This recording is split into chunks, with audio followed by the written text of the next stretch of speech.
yang terhormat, Ketua Departemen Ilmu Perpustakaan dan Informasi, Ibu Dr. Mayasini SS, Eskom, MU, Ketua Program Sarjana Ilmu Perpustakaan, Ibu Margarita Aulia Rahman, MU, Ketua Program Sarjana Ilmu Perpustakaan, Bapak Muhammad Prabu Wibowo, SHUM, MSc, PhD, Kepala Laboratorium Departemen Ilmu Perpustakaan dan Informasi, Ibu Vivi Saudian, MU, Bapak Ibu Staf Pengajar Departemen Ilmu Perpustakaan dan Informasi, SIP, para narasumber, Bapak Dr. Fuadjani, SMMA, Bapak Ari Nugraha, SHUM, MTI, Bapak Ibu hadirin dan tamu undangan yang saya muliakan, serta mahasiswa peserta kuliah umum yang saya cintai. Assalamualaikum warahmatullahi wabarakatuh. Salam sejahtera untuk kita semua. Izinkan saya mewakili dekan FDUI memberikan sambutan. Marilah kita panjatkan serta syukur kehadiran Allah Subhanahu wa Ta'ala atas rahmat dan hidayahnya sehingga kita dapat berkumpul bersama pada acara kuliah umum ini. Kuliah umum ini diharapkan dapat menambah wawasan para peserta yang hadir, baik secara luring maupun daring, terkait strategi dan inovasi dalam menghadapi penyebaran informasi di era. Peran kita sebagai profesi informasi semakin bertambah, bahkan harus selalu mengikuti tuntutan perkembangan user kita dalam mengakses dan menggunakan informasi. Kuliah umum ini diharapkan mampu meningkatkan pengetahuan maupun wawasan kita terkait strategi dan peran para profesi informasi di era. Dengan ini saya membuka acara kuliah umum yang diselenggarakan pada pagi hari ini. Acara kuliah umum ini dibuka.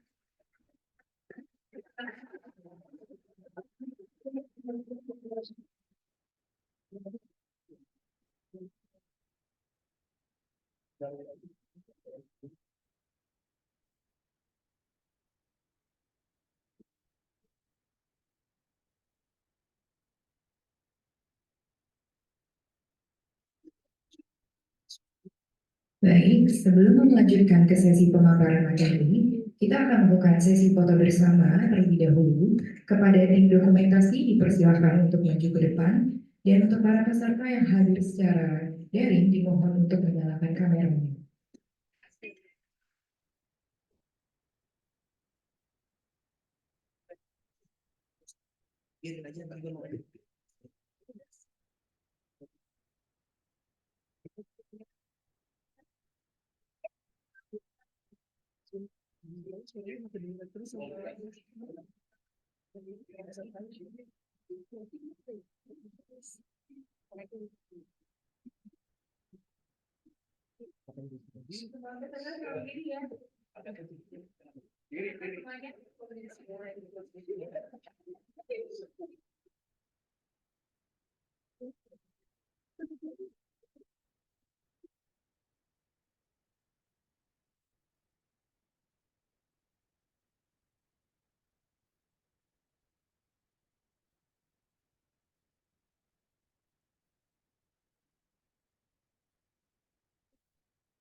Baik, selanjutnya kita akan langsung ke sesi perkuliahan umum pada pagi hari ini.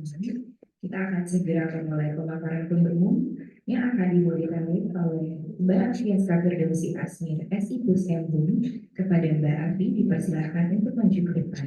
Mari kita beri tepuk tangan.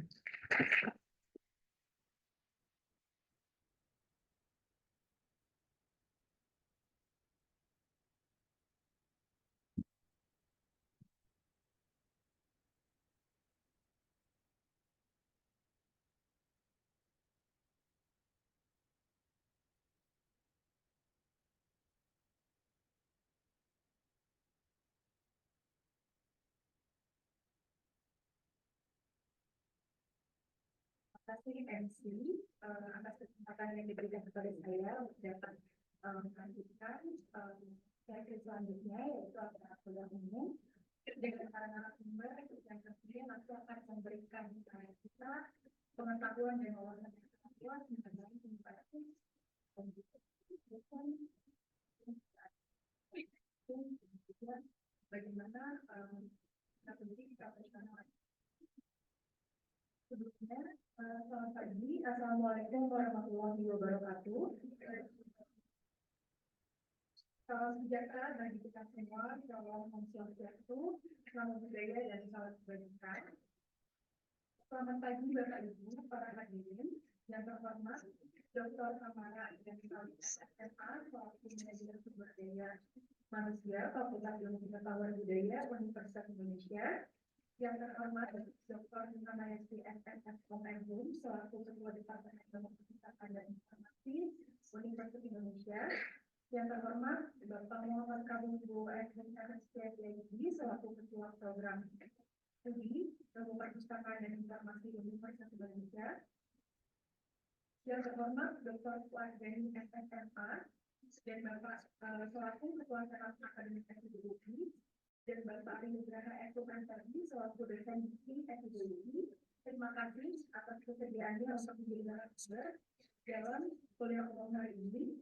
Dan tentunya yang terhormat Bapak dan Ibu dosen pengajar Departemen Perpustakaan dan Informasi, selamat datang Bapak dan Ibu. Dan tentunya yang terhormat para undangan dan hadirin kuliah umum serta teman-teman mahasiswa yang telah hadir baik secara luring maupun daring pada kuliah umum hari ini.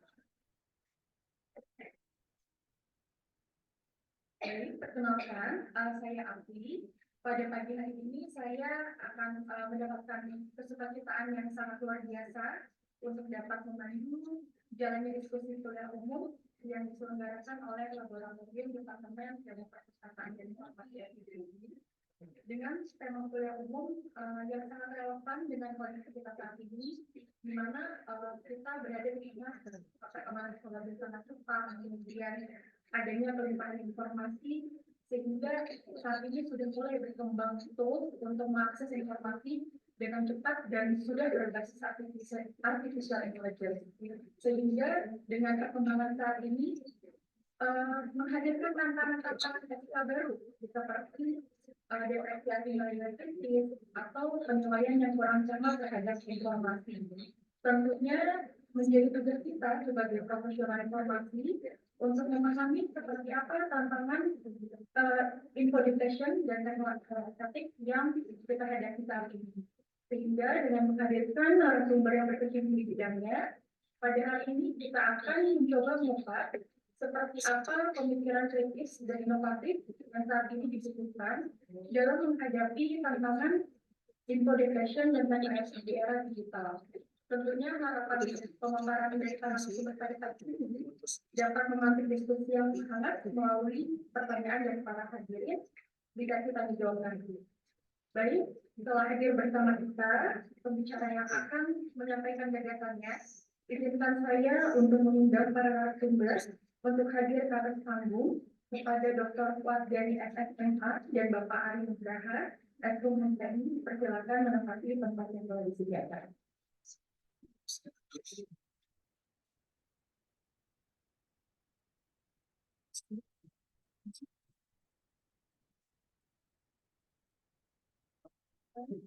Kalau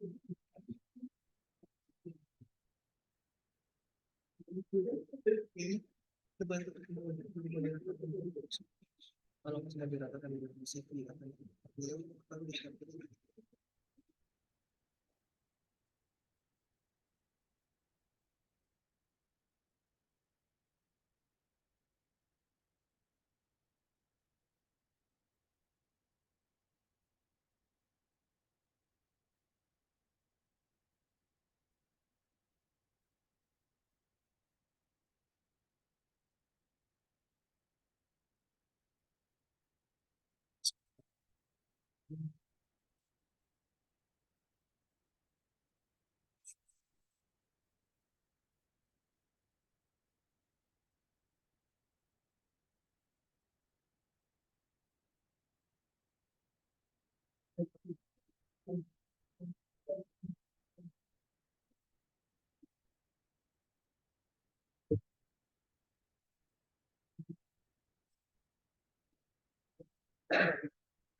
Saya ucapkan selamat datang kepada Bapak Kumara, selamat datang Bapak. Apa kabar Pak? Baik Pak. Juga kepada Bapak Ari, selamat datang Bapak Ari.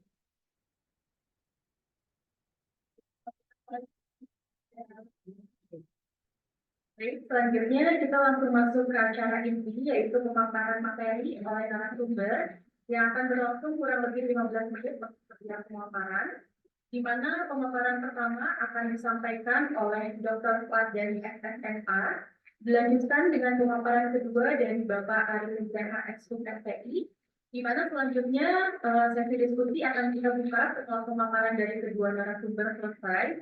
Jadi sambil menyimak Bapak Ibu para hadirin dan teman-teman mahasiswa, baik yang hadir di sini maupun yang secara daring, bisa menyiapkan pertanyaan untuk kedua narasumber kita. Baik, narasumber yang pertama adalah Bapak Fuad. Terlebih dahulu izinkan saya untuk membacakan CV beliau. Dr. Fuad Gani SSMA merupakan dosen senior di Departemen Ilmu Perpustakaan dan Informasi yang saat ini mengemban amanah sebagai Ketua Senat Akademisi IPU.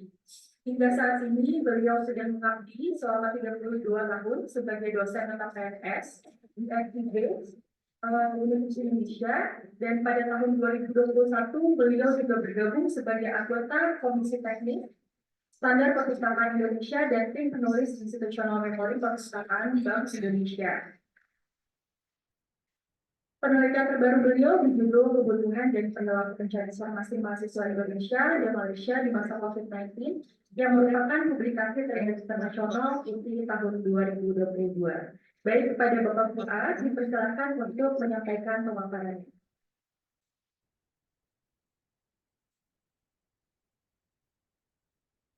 Assalamualaikum warahmatullahi wabarakatuh. Salam sejahtera untuk kita semua.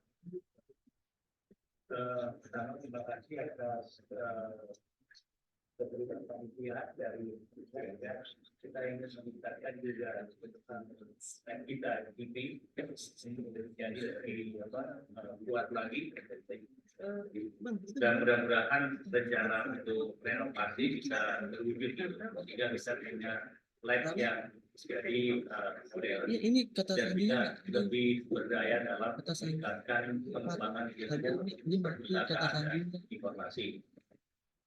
Yang perlu diingat ketika Anda membaca program studi kita ilmu perpustakaan, itu harus dua titik sebetulnya, itu koma.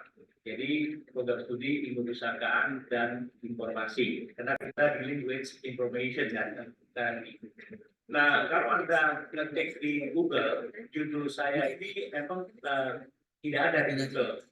Karena ini istilah yang saya coba buat, idenya dari ketika debat presiden, salah satu wapres itu disebutkan yang namanya green inflation, kan. Itu artinya suatu konsep di mana pengembangan hijau itu juga memberikan dampak-dampak tersendiri bagi masyarakat dan di tengah-tengah isu yang namanya climate change gitu. Di dalam konsep ekonomi biasanya dikenal namanya inflation dan deflation. Sekarang misalnya kalau Anda lihat dalam konteks ekonomi itu diperkirakan inflasi kita sekitar 5,5 gitu. Dan itu harusnya diimbangi oleh pertumbuhan ekonomi di atas itu. Kalau tidak terjadi defisit dan duit kita akan berkurang.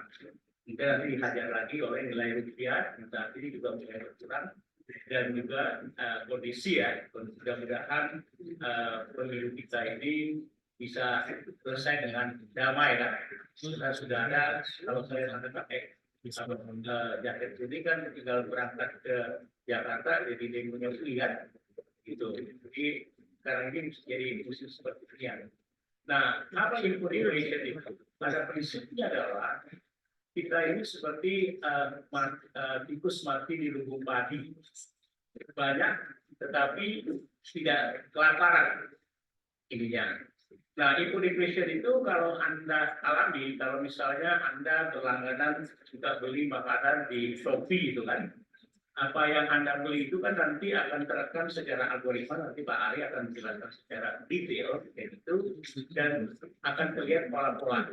Kalau Anda suka membuka YouTube musik gitu, nah kalau Anda fanatik dalam satu genre tertentu, katakanlah musik gitu kan, atau country music, atau juga bossa-nova dan seterusnya, itu kan nanti dibaca oleh sistem itu sehingga nanti Anda diberikan informasi atau lagu-lagu yang menjadi itu.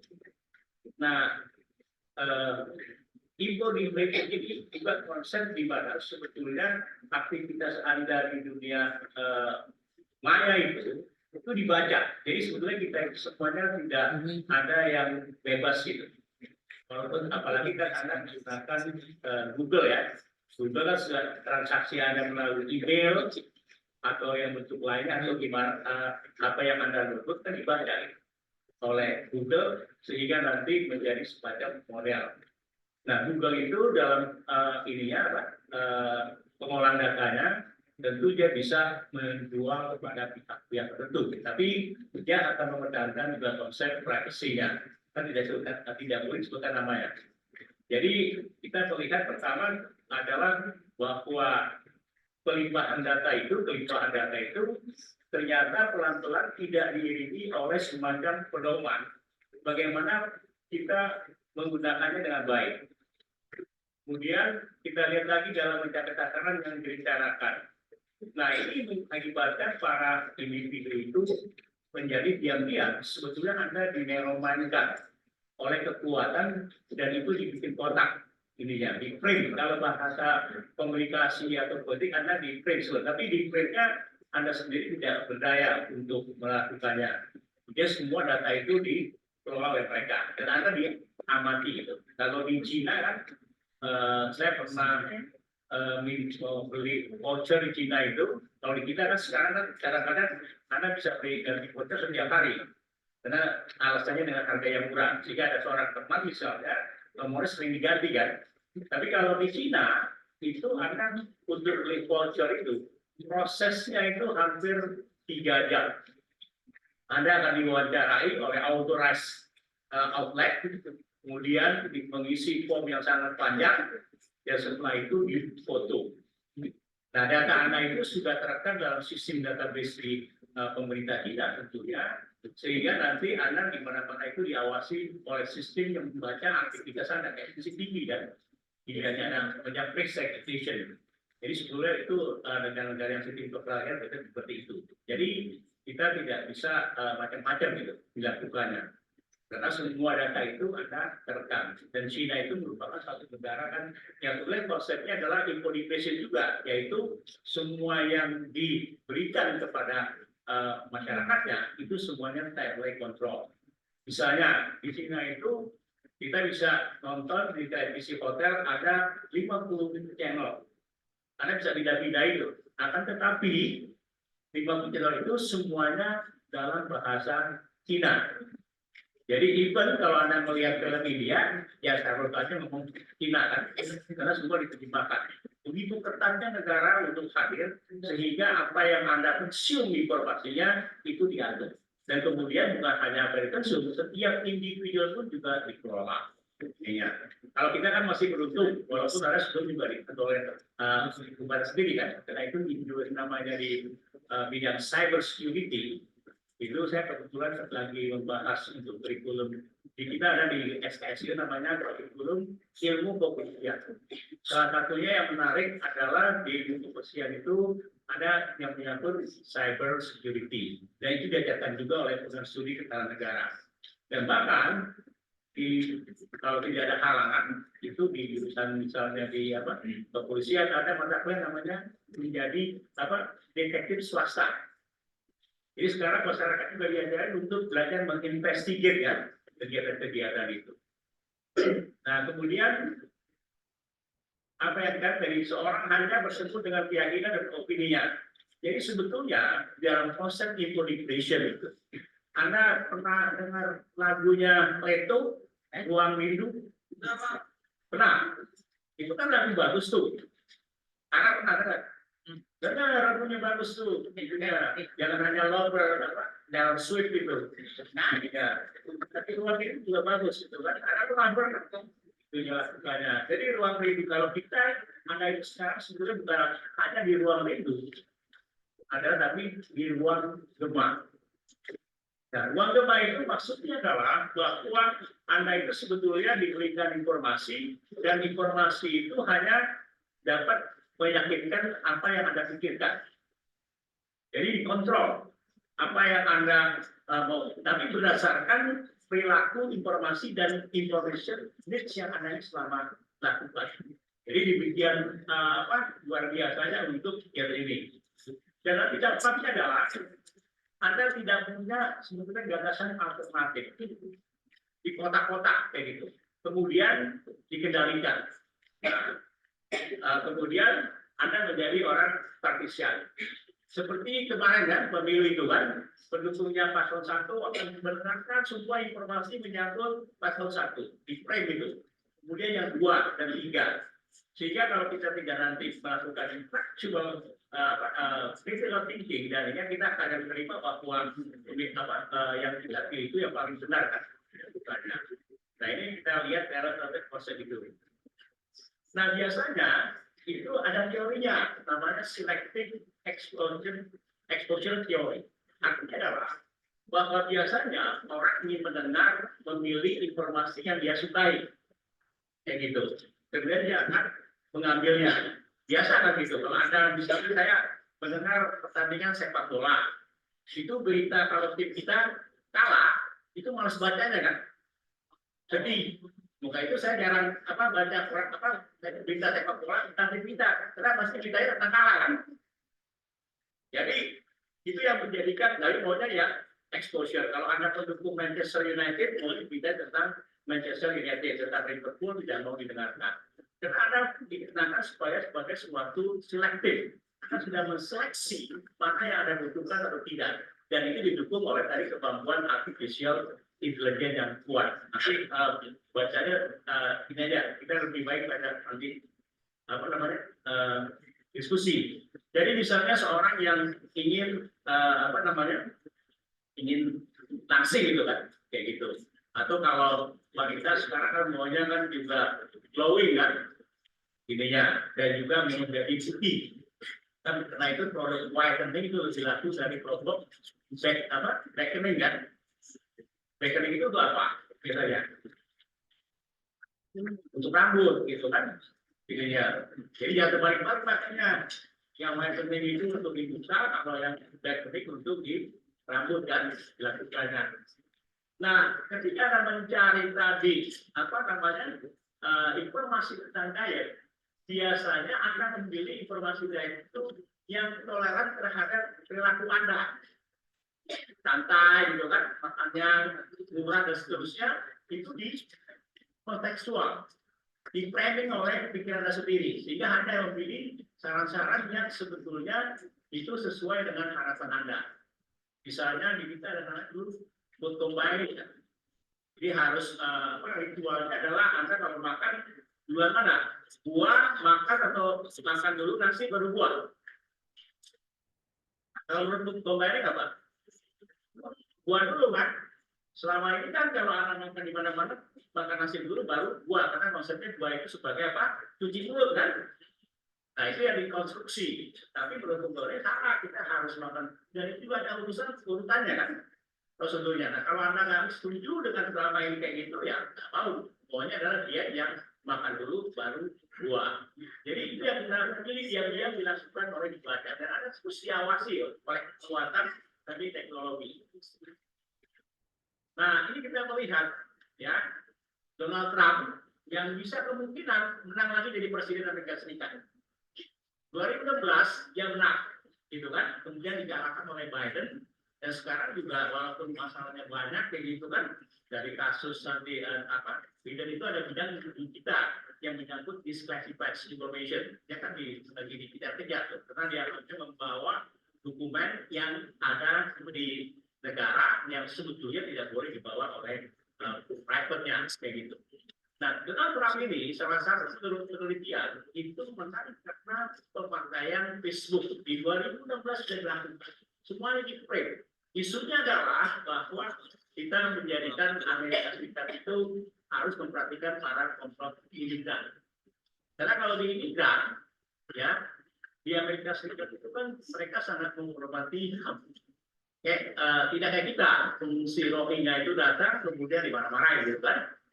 Aturan internasional itu kan sama dengan perlakuan dalam konsep agama itu menghormati tamu kan, kayak gitu. Jadi seorang mereka di welcome, dijamu dan sebagainya, kemudian mereka menjadi kekuatan besar. Nah ini dibaca oleh kelompok tertentu biasanya Amerika Serikat ada kelompok namanya white supremacy itu melakukan perlawanan sehingga mereka tidak setuju kalau itu bisa terjadi. Sehingga isu-isu tentang para migran itu menjadi sesuatu yang sangat diperhatikan. Nah, inilah dia membuat berita-berita yang bias dan sebagainya. Jadi itu yang kita melihat. Nah, ini konsep-konsep ini muncul ya.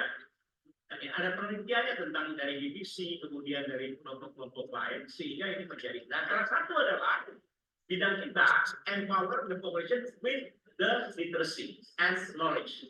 Nah, Anda kan dapat mata kuliah itu diberikan oleh Kiki ya, setahu saya itu information literacy, ada digital literacy dan sebagainya. Ini salah satu adalah untuk mencoba mengatasi tadi ini penyebaran itu. Kemudian ini baru saya baca ya di Detikcom kesehatan. Itu ternyata penelitian itu otak kita diam-diam terprogram ya untuk belajar lebih banyak dari orang yang kita sukai. Jadi nanti kalau Anda suka pada dosen tertentu, biasanya Anda lebih serius gitu dibandingkan menurut teorinya ini ya, penelitian itu dengan dosen yang Anda tidak sukai misalnya. Atau Anda ikut pelatihan dan seterusnya. Jadi diam-diam terprogram. Nah, sifat suka dan tidak suka dipengaruhi beberapa aspek seperti pandangan politik. Jadi kalau misalnya Anda dengan tadi juru narasumbernya atau dosennya kemudian punya pandangan-pandangan yang sama, itu bisa menjadikan Anda mudah untuk menerima pelajarannya. Jadi ketika Anda berbicara suatu deliver itu, biasanya kalau Anda kerja di perpustakaan, itu Anda akan mengeksplor kebiasaan-kebiasaan dari si customer itu, yang Anda coba kayaknya mirip dengan saya gitu. Sehingga membangun orang ada suka. Ini penelitian seperti itu. Kemudian ini yang menarik adalah Anda sudah pakai ya YouTube, TikTok, dan Facebook itu. Nah ini yang sebetulnya dipakai semua dikonstruksi informasi yang Anda dapatkan. Jadi ruang gemah itu diperkuat oleh kehadiran tadi YouTube, TikTok, dan Facebook ini salah satu yang terbesar. Nah karena ini masalahnya sangat serius gitu ya, itu dimintalah para big tech companies sign a code to combat AI-generated election disinformation. Jadi salah satunya adalah semua peserta pemilihan presiden termasuk di Amerika Serikat yang kita anggap sebagai negara yang demokratis itu pun juga dipergunakan. Sehingga ini harus dikontrol pemakaiannya. Dengan isu tadi ada deepfake gitu kan, Anda melihat misalnya artis kita kan dirubah-rubah tuh mukanya kan. Kemudian yang terakhir dikatakan tadi Taylor Swift itu kan berubah penampilan dan sebagainya sehingga menjadi sesuatu orang yang baru, dan itu isunya adalah biasanya pornografi. Nah, ini mengakibatkan ada tekanan dari negara-negara Eropa bagi perusahaan besar. Kalau Anda tidak melakukan perubahan-perubahan seperti itu, ada buru-buru take down, Anda akan didenda begitu besar. Nah, ini baru ada konferensi diadakannya. Di Kambodia itu ada influencer, dan kita ada banyak tuh influencer, endorser itu membuat seakan-akan bahwa dia dirinya dikidnap. Kemudian orang jadi buru-buru untuk mendapatkannya, dan ternyata itu semuanya adalah buatan. Dia kayak bintang reality show gitu. Ternyata dia juga tipu juga. Jadi Anda kalau melihat influencer, endorser, juga hati-hati tuh. Belum tentu benar juga kontennya. Dia ditangkap dan dihukum 2 tahun. Jadi kita melihat aspek itu, kita melihat dari kualitas kontennya, Anda harus cek itu apakah benar, siapa yang memberikan. Kalau kuliah kan Anda juga menulis itu diatur oleh dosen bahwa sumber referensinya harus ditulis oleh orang yang punya authorized di bidangnya. Saya bertanya karena waktu sedikit itunya. Kemudian ethical problem, misalnya bias, privacy, kemudian ada macam-macam. Ini hasil penelitian ya yang dilakukan oleh di beberapa negara yang mengatakan bahwa kita harus hati-hati dengan konsep bias. Dan yang tidak kalah pentingnya, Indonesia itu di tahun 2024 bulan Oktober nanti akan berlaku penerapan Undang-Undang Perlindungan Data. Kalau itu berlaku, maka perusahaan juga harus hati-hati untuk melindungi data dari pemakainya. Sebagai informasi, ketika ada mahasiswa UI yang dibunuh akhirnya kan kita lihat pada di Danau Kenanga itu kan informasinya bahwa yang bersangkutan kata wartawan Pak itu salah satunya karena dia membaca komik Jepang. Pak Ari lebih tahu tuh kalau ini. Atau baca di Jepang itu kan ada buku judulnya The Art of Committing Suicide, seni bunuh diri. Jadi bunuh dirinya tidak seperti di kita, cuma sederhana. Mereka ada prosedur ritual dilakukannya, dan itu ada komunitasnya yang berkumpul di tempat. Nah, akibatnya wartawan itu waktu itu saya ketemu kepala pusakaan di UI datang untuk menanyakan, minta data, Pak, kami ingin melihat apa yang dibaca oleh korban selama ini. Katanya sudah baca buku tentang Jepang, kayak gitu. Nah, karena kita tahu bahwa data itu walaupun yang bersangkutan sudah meninggal, kita harus melindungi. Karena data Anda itu adalah privacy, even di perpustakaan. Tapi kebanyakan para pengelola perpustakaan tidak tahu itu data yang harus dilindungi. Apa yang Anda baca, itulah masalah mereka kan. Nah, ini kita haruskan. Sehingga konsep critical thinking itu, dan kita bersyukur di FPB itu kan ada departemen filsafat ya, salah satu yang mendalami tentang critical thinking, bahwa ketika teks itu Anda ketika membaca jangan buru-buru percaya. Biasanya juga koran-koran pun, even koran-koran yang anggap hebat gitu, dan ingat bahwa koran itu tidak ada yang netral. Stasiun TV juga tidak ada yang netral. Kalau nonton TV kan, kalau nonton misalnya Metro TV, pasti mendukungnya adalah paslon 1 kan, ini ya. Kalau kelompoknya RCTI dan sebagainya, even Kompas pun, Jakarta Post itu pasti ada kepentingan. Jadi kita kalau konsepnya, kalau saya selalu mengatakan understanding unseen, memahami beyond the lines itu kita penting dilatih, intinya.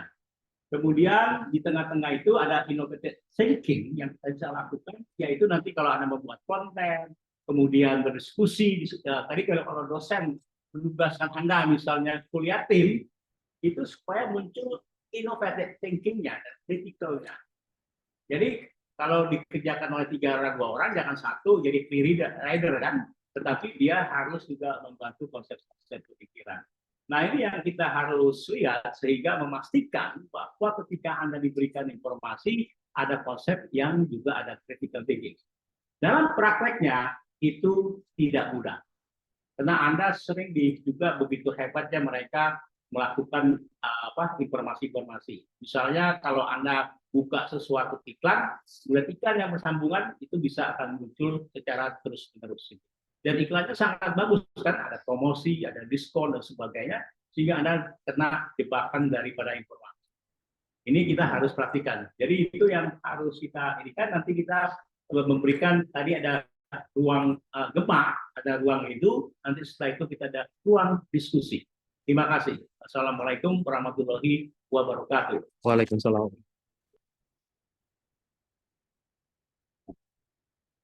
Baik, terima kasih banyak Bapak Fuad. Menarik sekali ya informasi yang disampaikan oleh Bapak Fuad. Ini nanti mungkin teman-teman di sini juga sudah sudah memiliki banyak pertanyaan ya. Sehingga memang dapat disimpulkan dari presentasi Bapak Fuad tadi dengan pemikiran critical thinking kita dapat mengidentifikasi dan memahami implikasi etis dari teknologi yang berkembang, dan dengan innovative thinking kita dapat mengembangkan solusi-solusi baru untuk menjawab tantangan-tantangan etis yang sangat kompleks saat ini. Selanjutnya, kita akan memasuki sesi pemaparan narasumber berikutnya yang juga tidak kalah kita tunggu-tunggu. Kita sambut Bapak Ari Nugraha. Mungkin bisa beri aplausnya dulu ya, biar semakin semangat. Ya, selamat pagi Bapak.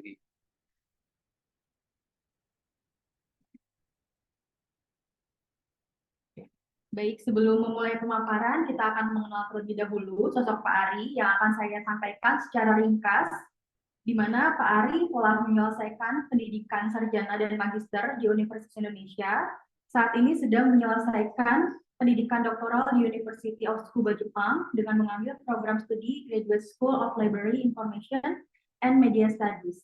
Memiliki pengalaman bekerja sebagai pengajar dan asisten ahli, hingga saat ini Pak Ari aktif bekerja sebagai programmer atau developer utama Senayan Library Management System atau SLIMS, aplikasi pengembang Pathfinder untuk pustakawan, dan Arteri. Pak Ari juga telah menerima berbagai penghargaan seperti juara pertama Indonesia ICT Award kategori Open Source dan Code for Leap 2014 Conference di Diversity Scholarship Award, dan hingga saat ini sudah mempublikasikan 11 publikasi baik nasional dan internasional. Baik, tanpa berlama-lama lagi, kepada Pak Ari dipersilakan untuk menyampaikan pemaparan.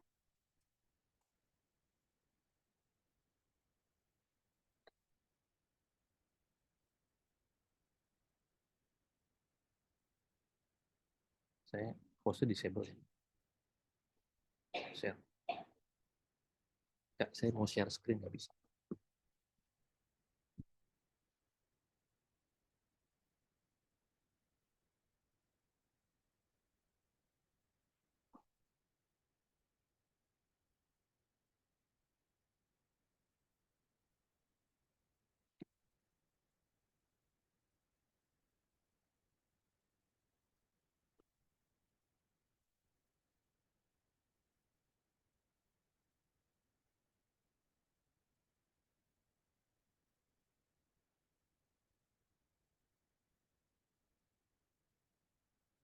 Baik, Assalamualaikum warahmatullahi wabarakatuh.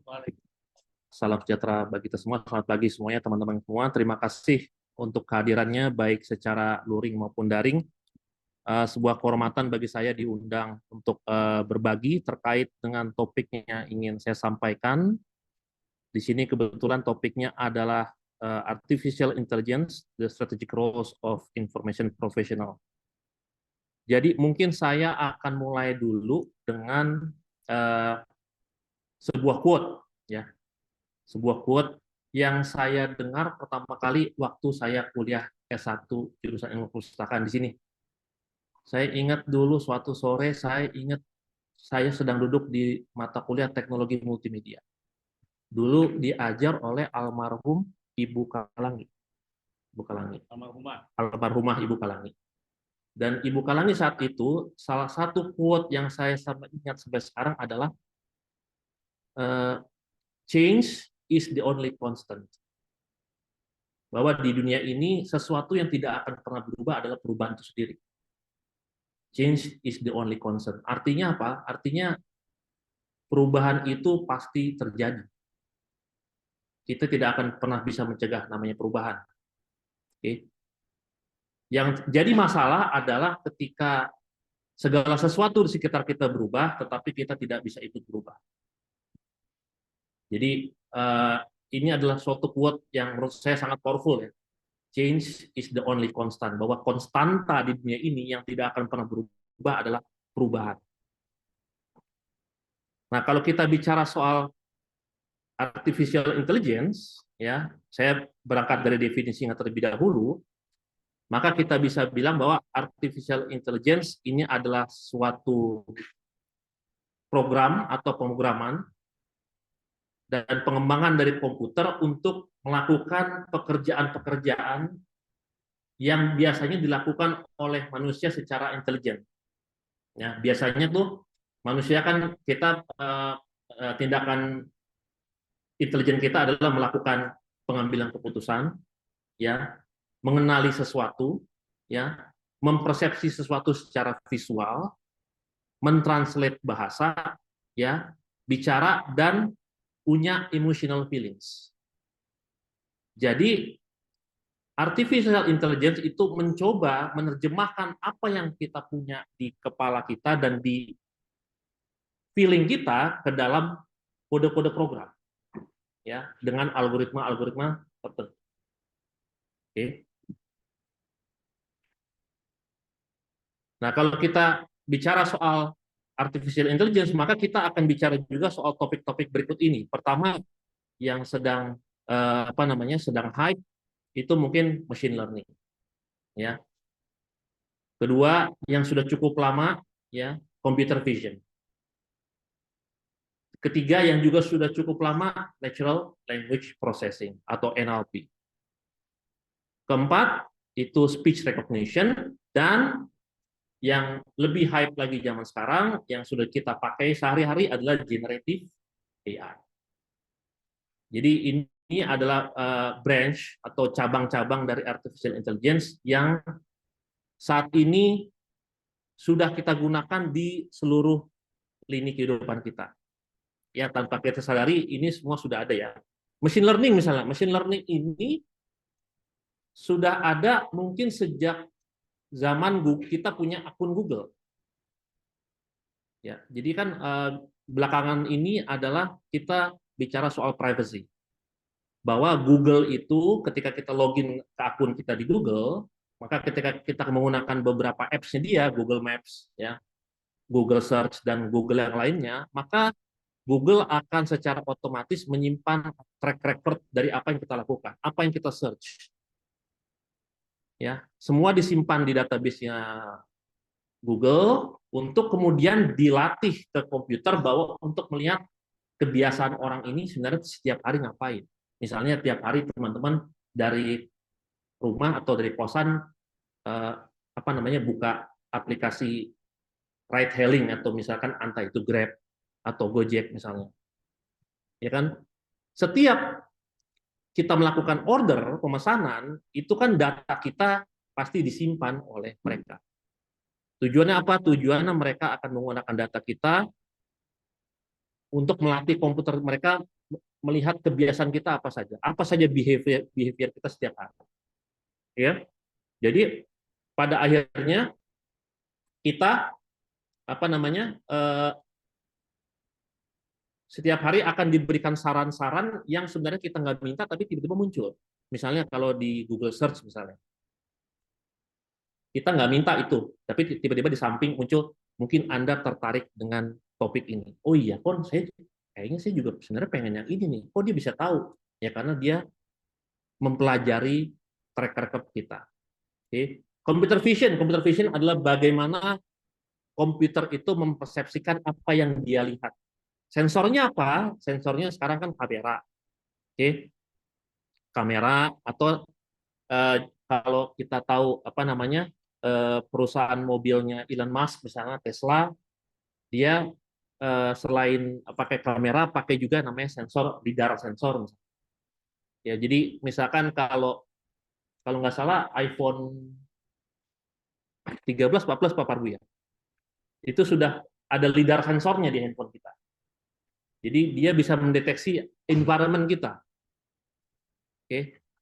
Belakangan juga adalah kalau kita lihat soal computer vision itu bahwa router WiFi itu bisa dihack untuk melihat keberadaan manusia yang ada di sekitarnya.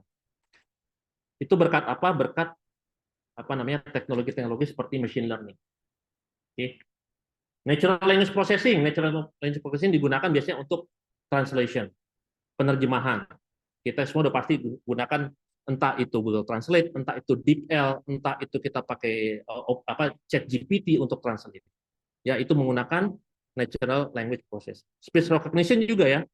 Speech recognition kan kalau teman-teman misalnya pakai di di Apple pakai Siri misalnya, oke. Misalkan Amazon punya siapa namanya? Alexa. Amazon punya Alexa. Microsoft punya siapa namanya? Cortana. Microsoft punya Cortana. Ya, itu semua kan AI kan, speech AI. Yang kita perintahkan tolong buka dokumen ABCX docx misalnya, dia langsung buka. Itu AI ya, gitu. Generative AI yang kita gunakan selama ini ya untuk generate image, untuk bikin paragraf, untuk bikin tugas ya kan. Tolong buatkan saya makalah 2 lembar terkait dengan ini tugas dari Pak Prabu. Langsung tuh dibikin sama dia. Oke. Ya. Jadi gitu. Ini branch dari artificial intelligence. Oke. Yang menarik yang saya ingin fokuskan adalah masalah generatif AI ya. Jadi ini adalah salah satu bentuk AI yang bisa membuat konten baru seperti gambar, teks, video ya atau media lain dari user prompt. User prompt ya, apa yang kita ketikkan. Kalau zaman dulu kan kita buka Google nyari sesuatu misalnya dapat tugas dari Ibu Tamara misalnya preservasi, kita masukin preservasi, udah gitu aja di Google kan keluar hasilnya jutaan, yang relevan cuma halaman 1 gitu. Tapi kan sekarang kita kayak chat ya sama bot kan, tolong buatkan makalah terkait preservasi yang ini sumbernya dari ABC, langsung jadi papernya. Itu user prompts. Dia mengenerate mengenerate data itu, mengenerate konten itu berdasarkan apa? Berdasarkan karakteristik dari data yang di-train. Makanya di situ yang saya tekankan adalah create new artifacts that reflect the characteristic of the training data. Jadi yang namanya artificial intelligence itu bisa membuat sesuatu dari data yang diinput ke dia. Kalau data itu belum diinput ke dia, maka dia tidak akan menciptakan konten yang sama. Ya. Jadi dia harus di-train. Sama kayak kita juga sama kan, kita nggak akan ngerti sesuatu kalau kita belum belajar. Makanya disebutnya cabangnya machine learning, ya, pembelajaran mesin. Ya jadi itu tuh, ya. Gambar, misalkan teman-teman di sini misalkan pakai apa untuk generate gambar? DALL-E, ada yang pernah pakai? Apa? Nah bahkan sekarang fitur di Canva ada ya, fitur di Canva untuk generate image secara otomatis. Dia bisa generate image dari mana sih? Dari user prompt kita. Karena ada orang-orang yang tugasnya itu mentrain komputer. Disebutnya data labeling. Jadi kalau misalkan suatu AI itu bisa membuat gambar, itu kenapa? Karena ada orang-orang nih, itu biasanya mereka pakai jasa crowdsourcing, ya. Pernah dengar ini nggak? Amazon? Amazon Mechanical Task. Terima kasih Bu Rahmi. AMT, Amazon Mechanical Task. Itu adalah platform crowdsourcing yang digunakan oleh pengembang AI untuk mentrain data. Jadi pengembang AI ini cukup ngirim gambar nih ke situ tuh. Gambarnya ada 10. Tolong Anda deskripsikan gambar ini. Jadi kita yang gabung ke situ, ya, lihat gambarnya, misalkan kita tulis itu. Gambar ini adalah seorang kapiten. Oh, gambar atau enggak ini adalah gambar kucing, gambar anjing, gambar burung dan lain-lain. Ya. Itu data gambarnya udah dilabelin. Setelah datanya dilabel, dimasukkan ke dataset sebagai sebuah dataset, ya. Kemudian dia dilatih dengan algoritma tertentu, ya, dengan algoritma statistikal tertentu, agar komputer AI-nya ketika dikasih gambar yang sama, mirip-mirip, nggak harus sama ya, gambar mirip-mirip, dia bisa jawab, oh ini gambar kucing. Karena apa? Karena dia sudah pernah mendapat pengetahuan bahwa gambarnya polanya seperti ini adalah gambar kucing. Dari situ dia bisa generate gambar baru tuh. Kalau kita masukin, ya, promnya apa, dia langsung mengenerate gambarnya. Jadi itu ya, ini powerfulnya generative AI. Salah satu contoh lagi yang sekarang populer adalah apa namanya LLM ya, large language model yang dipakai sama salah satunya adalah GPT, ChatGPT. Oke, itu adalah salah satu bentuk algoritma yang digunakan untuk mengenerate response text dari user prompt. Nah, kalau kita lihat profesi-profesi yang terimpact oleh AI atau terdampak oleh AI ini ada beberapa bagian ya. Pertama di manufacturing, ya produksi ini pasti ya. Sekarang kan rata-rata manufacturing itu udah pakai robot, ya. Udah lama lah ya. Pabrik-pabrik di Jepang misalnya sudah pakai robot arm buat produksi bagian-bagian tertentu. Healthcare juga ya. Healthcare kesehatan itu juga apa namanya dokter tinggal masukin riwayat pasien ke mesin ke AI-nya, nanti AI-nya bisa prediksi orang ini nantinya sakitnya apa berikutnya. Retail, di retail juga gitu teman-teman, kalau yang sudah pakai aplikasi belanja Shopee misalnya ya, atau aplikasi belanja yang lain, tentunya setiap teman-teman belanja melakukan transaksi, nantinya Shopee akan memberikan rekomendasi tertentu ya. Dia akan melihat kebiasaan kita. Legal dan paralegal. Kalau legal paralegal ini kan dulu kan fungsinya dia mencari terkait dengan dokumen hukum kan. Sekarang lebih gampang. Di bidang pendidikan juga kita sudah integrate AI ya. Kemudian di bidang customer service teman-teman udah tahu ya pasti ya. Kalau ngajuin sekarang kalau CS ya itu ada chatbot kan, ada chatbot untuk kita interaksi dengan layanan tertentu ya. Di perpustakaan sendiri, AI itu dampaknya ada 4 kalau saya lihat. Itu pertama di library automation, ya di layanan reference service, pengindeksan, digital library, dan OPEC. Nah ini AI mulai menyentuh ke bagian, sudah bukan mulai, tapi sudah menyentuh. Misalkan contohnya, saya ambil contoh adalah indexing, pengindeksan. Kita kan kenal ada pengindeksan, pengindeksan subjek, pengindeksan deskriptif ya. Pengindeksan subjek misalnya, kalau kita dulunya pakai misalnya pakai nomor kelas atau pakai headings ya, atau pakai thesaurus misalnya, sekarang udah bisa otomatis. Mungkin teman-teman nggak perlu lagi buka-buka buku DDC yang 4 volume itu ya. Jadi sekarang otomatis AI bisa bantu berdasarkan konten atau judul bukunya. Itu contohnya. Ya. Nah, impact-nya AI ini ke beberapa profesi yang saya sebutkan tadi ini sifatnya kompleks dan multifaset ya. Dan ini cenderung mengarah ke transformasi dari pekerjaan itu sendiri. Jadi kalau kita bicara strategic roles of a library atau librarian itu mungkin sekarang belum bisa di-replace, tapi kita akan transform roles-nya. Oke. Nah, transformnya itu pertama contohnya adalah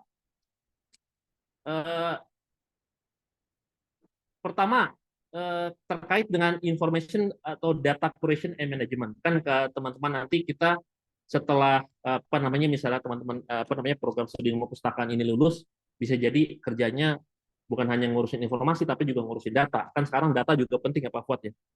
Makanya sekarang yang lagi ramai juga adalah RDM, Research Data Management misalnya. Bagaimana data itu bisa dikelola. Kemudian reference dan research assistant ini juga strategic roles dari informasi profesional yang bisa memanfaatkan AI adalah reference dan research assistant. Kemudian AI literacy and education. Bagaimana peran kita nih sebagai informasi profesional itu mengeducate user kita, ini loh cara pakai AI, itu salah satu role kita. Ini loh cara pakai AI ya. Yang secara etikal benar tuh gini caranya. Itu salah satu roles kita. Kemudian di bidang preservation and archiving misalnya, ya. Kalau saya lihat perannya librarian ya atau informasi profesional lain di preservation and archiving ini belum tergantikan. Roles-nya itu di-enhance oleh AI. Jadi beberapa task ya, beberapa bagian itu nanti kita bisa dibantu oleh AI. Oke. Community engagement ini jadi nanti mungkin terkait dengan bagaimana kita engage dengan community ya. Kemudian ethical oversight. Misalnya kalau kita bicara soal etik ya, kali ini mungkin konteksnya ke perguruan tinggi ya. Kan yang namanya akademia atau perguruan tinggi itu kan terkait erat dengan etik. Ketika kita melakukan penelitian, kita harus menjalankan penelitian tersebut dengan berdasarkan etik. Ya, ini adalah salah satu yang masih kita pustakawan dan profesional informasi lain ini masih memegang peranan penting soal etik. Ya. Tools yang biasa kita gunakan adalah pertama itu biasanya ChatGPT, oke, Site AI, Perplexity.ai. Kemudian yang mungkin yang satu yang menarik adalah Docalisys. Docalisys ini adalah memungkinkan kita berbicara dengan dokumen. Jadi dokumennya kita upload, kita punya PDF, kita masukin gitu ya. PDF-nya mungkin yang panjang ya. Misalkan PDF-nya itu 200 halaman. Itu kita upload, nanti kita bisa bertanya apa saja ke dokumen tersebut. Ya. Kita juga bisa bilang prompt-nya please summarize this document. Dia tadi bikin abstraknya dalam 2 paragraf misalnya. Gitu ya. Skill-nya yang harus kita yang kita harus tingkatkan di era AI adalah pertama data literacy, kemudian critical thinking, AI literacy, programming. Teman-teman semua di sini sudah harus mulai menyentuh yang namanya coding misalnya ya, entah itu pakai bahasanya Python, R, dan lain-lain. Oke, kemudian yang tidak kalah penting adalah kalau kita sering berinteraksi dengan AI adalah prompt engineering. Prompt engineering itu adalah bagaimana cara kita membuat prompt yang baik dan benar agar hasilnya sesuai. Kemudian tentunya research method, ya, metode penelitian. Oke, jadi mungkin akhir kata dari saya, AI itu bisa mengautomate, ya, mengotomasi pekerjaan-pekerjaan tertentu. Tetapi yang paling penting adalah yang membedakan kita dengan AI. Ini saya sudah pernah bicara di beberapa forum sebelumnya bahwa fokusnya kita itu karena kita manusia itu kita masih punya human judgment yang membedakan kita dengan komputer. Human judgment kita berbeda dengan komputer. Kemudian empathy. Yang membedakan manusia dengan komputer adalah kita punya empati. Oke. Jadi jangan sampai pustakawan atau profesional informasi lainnya ketika dia memberikan layanan itu dia tidak sama dengan komputer. Artinya apa? Artinya kita melayani itu bukan tidak dengan menggunakan simpati atau empati. Tapi misalkan Mas saya mau cari soal ini dong. Oh itu buka aja Google sana gitu. Itu sama saja memposisikan diri kita akan digantikan oleh AI. Tapi profesional informasi yang sebenarnya adalah ketika ditanyakan seperti itu, oke, sebentar, saya akan coba cari, silakan duduk, tunggu sebentar. Itu yang membedakan kita dengan AI. Bahkan AI sekarang lebih secara etiket, bukan ethical ya, secara etiket lebih ramah. Kalau kita tanya di AI, dia akan jawab, oke, tunggu sebentar ya, saya akan cari jawabannya. Manusia kita, pustakawan, ya, stereotipnya apa? Duduk di meja, kalau ditanya, itu cari aja di sana.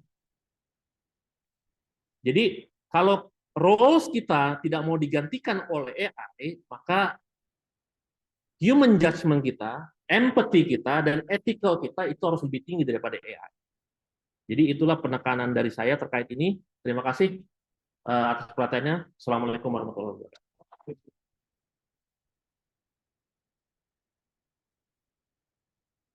Baik, mungkin berikan aplaus sekali lagi untuk kedua narasumber kita.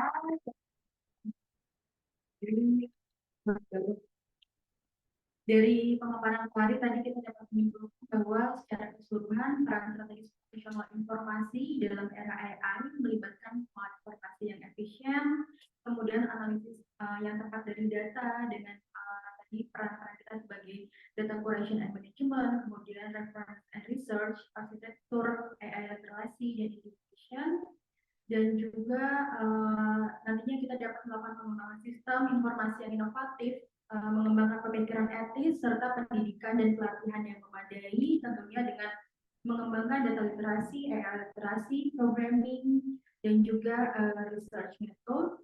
Dan dengan memahami dan memanfaatkan teknologi AI secara bijaksana, profesional informasi tentunya dapat berperan dalam meningkatkan kinerja organisasi dan tujuan dengan tidak melupakan human judgment, empathy, dan juga ethical. Baik, Tibalah kita pada saat pada sesi yang ditunggu-tunggu juga oleh para hadirin dan juga teman-teman.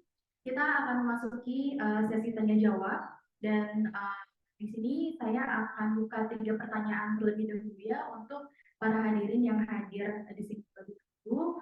Mohon untuk para hadirin yang akan bertanya, mohon menyebutkan nama, kemudian kalau misalnya mahasiswa boleh menyebutkan semester berapa dan mohon menyebutkan pertanyaan depan kepada siapa. Untuk para hadirin yang bertanya dipersilakan.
Saya mau nanya buat PPT-nya Mas Ari tadi,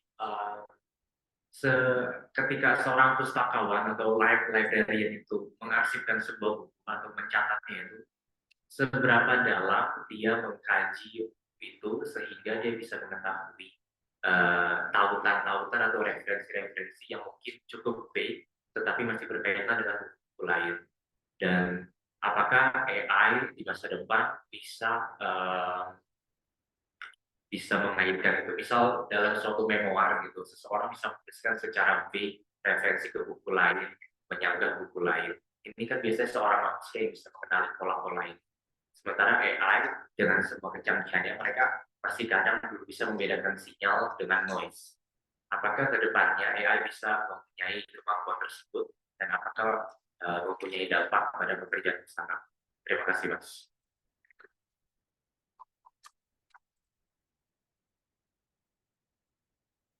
Baik, terima kasih untuk pertanyaannya. Kemudian kita buka pertanyaan untuk yang di atas ya. Boleh disampaikan pertanyaannya?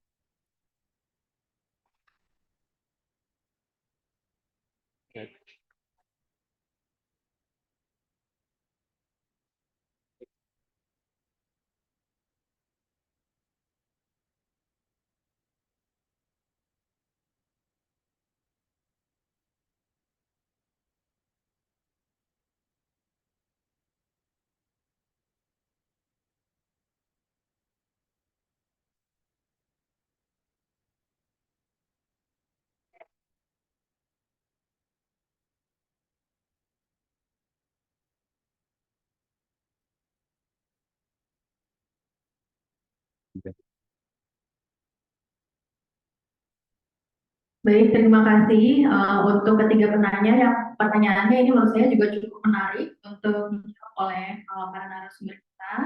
Baik, untuk pertanyaan pertama yang mungkin dari Pak Andi dan Pak Fuad.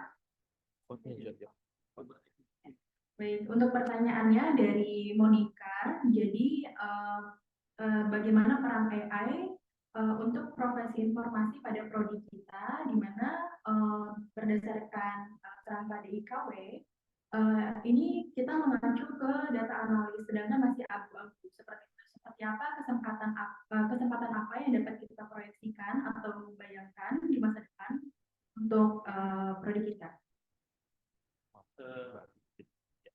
Kalau kita perhatikan yang suka terlupakan bahwa yang namanya istilah itu ada big data, kemudian information technology, itu adalah istilah yang kadang-kadang dibaliknya adalah konsep yang namanya commercial business gitu. Karena yang namanya big data dalam pada kenyataannya yang diolah bukan hanya data, tetapi juga informasi. Kita kan belajar tentang konsep yang namanya fakta menjadi data, kemudian transfer menjadi information, kemudian jadi knowledge kan, bahkan jadi faith, jadi wisdom. Seluruh pemakaian itu hanya untuk penanda aja. Pada intinya mereka tidak terlepas dari transformasi keilmuan itu. Jadi kenapa namanya information technology itu sebetulnya adalah konsep yang diperkenalkan oleh quote-unquote para kapitalis yang sebetulnya bicara tentang masalah pengolahan data, informasi juga intinya. Nah ini yang harus kita lihat. Nah kelebihan kita adalah bahwa Anda memahami secara konten analisis itu yang kadang-kadang tidak bisa dipelajari juga oleh AI.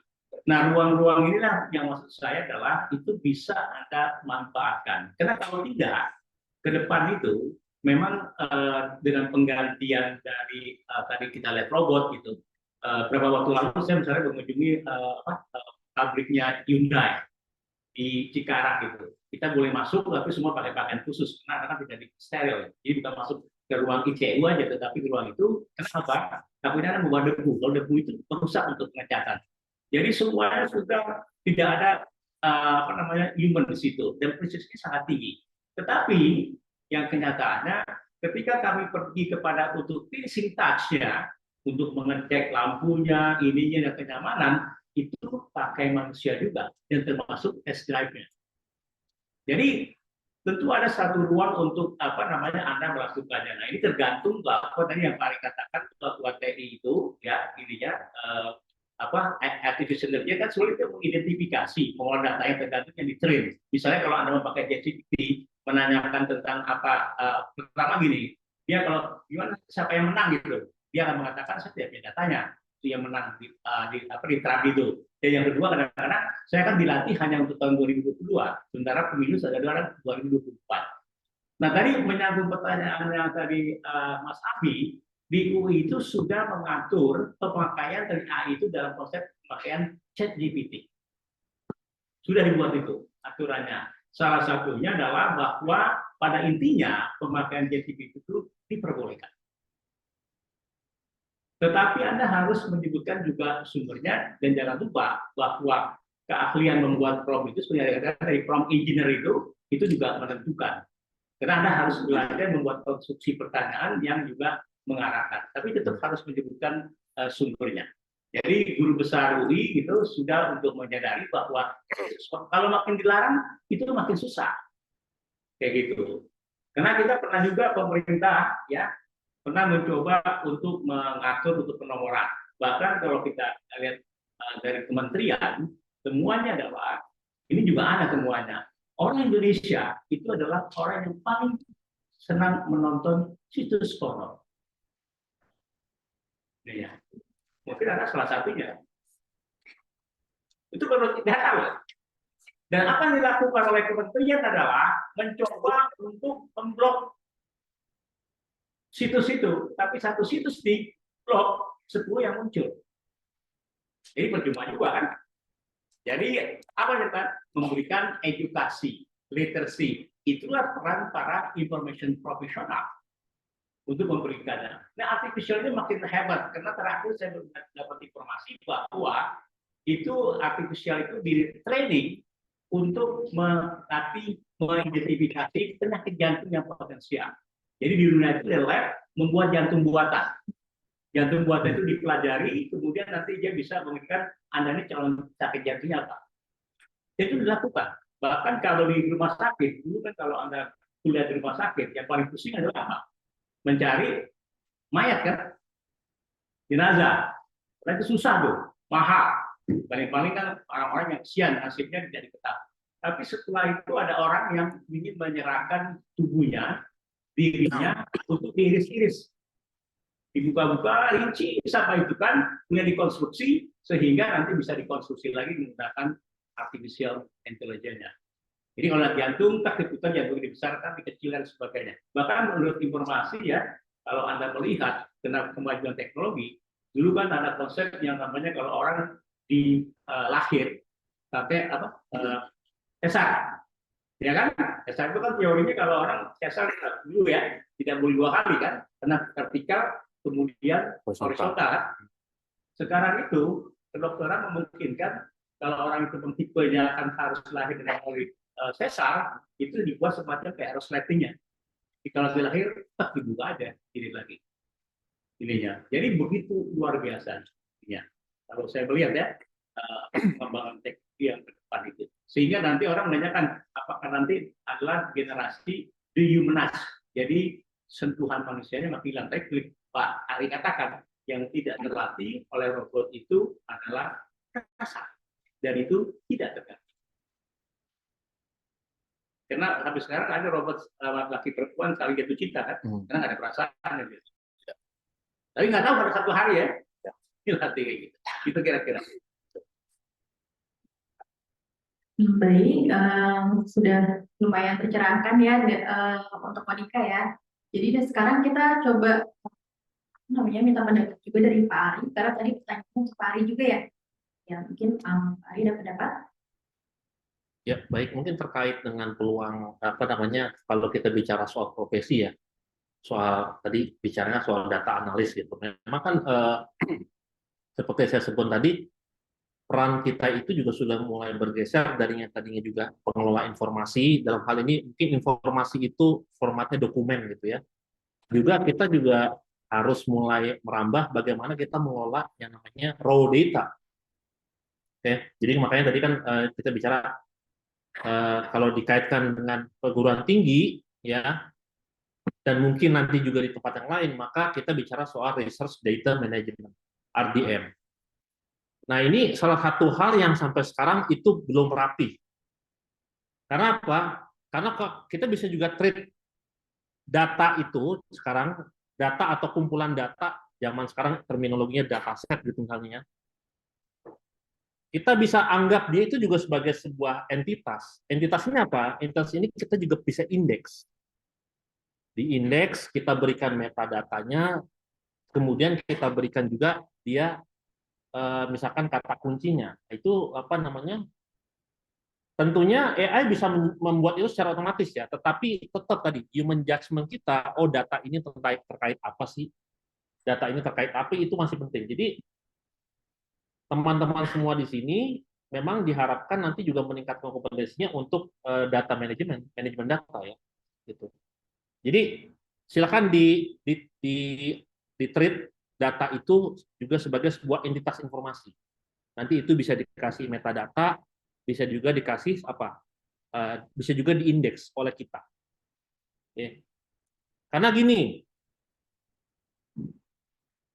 tadi Pak Fuad bicara soal info deflation. Ya, jangan lupa juga kita ada information explosion, Pak ya. jumlah informasi itu kan apa namanya, peningkatannya apa namanya sangat besar ya setiap hari. Kalau kita lihat statistik setiap hari itu jumlah website itu jutaan yang nambah di internet, di web. Oke, bagaimana 10 tahun berikutnya? Tetap aja kita akan ada di sebuah apa namanya di sebuah rimba informasi digital yang komputer dengan segala keterbatasannya belum tentu menghasilkan sesuatu yang relevan buat apa yang dicari oleh orang. Lagi-lagi di situ kita tadi saya bilang human judgment, critical thinking itu penting kita pelajari. Oke, jadi itu menurut saya yang apa namanya penting untuk dipelajari oleh mahasiswa ya. Tadi critical thinking, human judgment, terus masalah tadi soal empathy juga ya. Jadi teman-teman sekarang yang paling penting tugas teman-teman adalah belajar meningkatkan skill dan kompetensi. Oke. Mungkin apa namanya kurikulum di kampus itu saya yakin tidak akan mencukupi kalau nanti teman-teman keluar ingin bersaing di luar. Jadi cobalah gali skill lain sebagai pelengkapnya. Mungkin itu jawaban saya ya.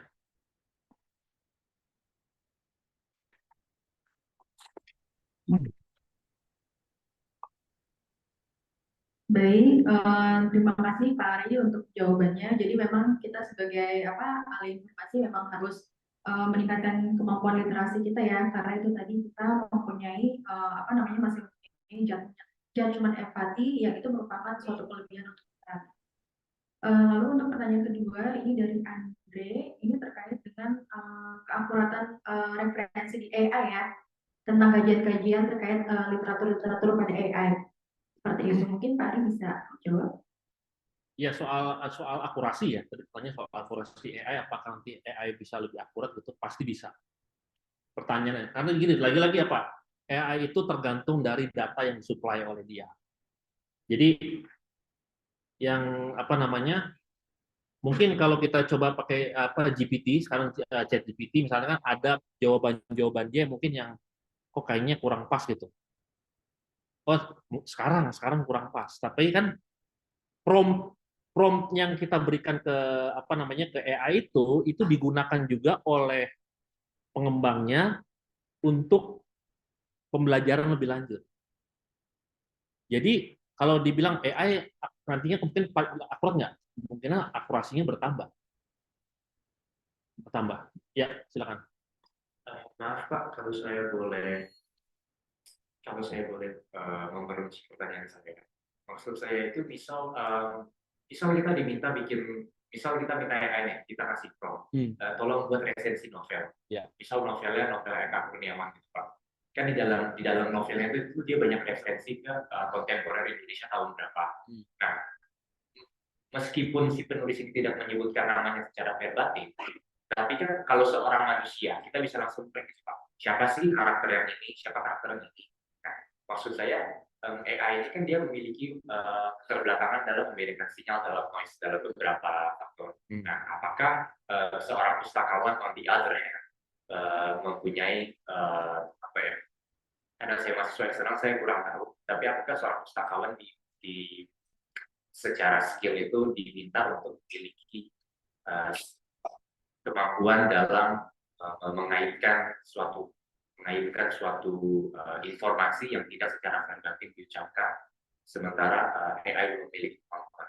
Oke, terima kasih untuk penjelasannya. Oke, jadi apakah pustakawan punya skill itu? Saya pikir punya. Karena secara basic kita belajar soal itu. Bagaimana kita merelasikan informasi dengan relasi yang lain, dengan informasi yang lain. Contoh paling gampang adalah gini. Kalau kita bicara soal pengindekskan subjek, ya, bagaimana kita mengindeks sebuah dokumen misalkan by control vocabulary misalnya, ya, either pakai teman-teman mungkin pakai subject headings atau pakai thesaurus misalnya. Di situ kan ada hubungan relasi kan, ada hubungannya sifatnya hierarkis. Misalkan, topik ini broader term-nya apa? Narrow term-nya apa? Kemudian selain itu ada hubungan yang non hierarkis, ada hubungan yang sifatnya asosiatif. Di situ kita belajar tuh bagaimana sebenarnya dokumen ini tuh sebenarnya punya juga kaitan dengan dokumen ini. Dan ketika kita mengembangkan sebuah sistem juga gini, pustakawan itu kan juga sebaiknya dilatih juga ketika kita, apalagi di sistem digital sekarang, ketika dia membuat metadata, apalagi sekarang kalau teman-teman belajarnya apa sekarang standarnya setelah ACR itu apa? Kalau teman-teman program studi memustakan, standar metadata description kita pakainya apa? Hah? Kok suaranya ragu-ragu? Pakai apa? Standar pengatalogan metadata kita pakainya apa? ACR, Pak. Setelah ACR apa? RDA. RDA, kalau teman-teman belajar RDA itu kan konsepnya, masih ingat nggak urutannya? Yang paling tinggi apa? RDA. Works.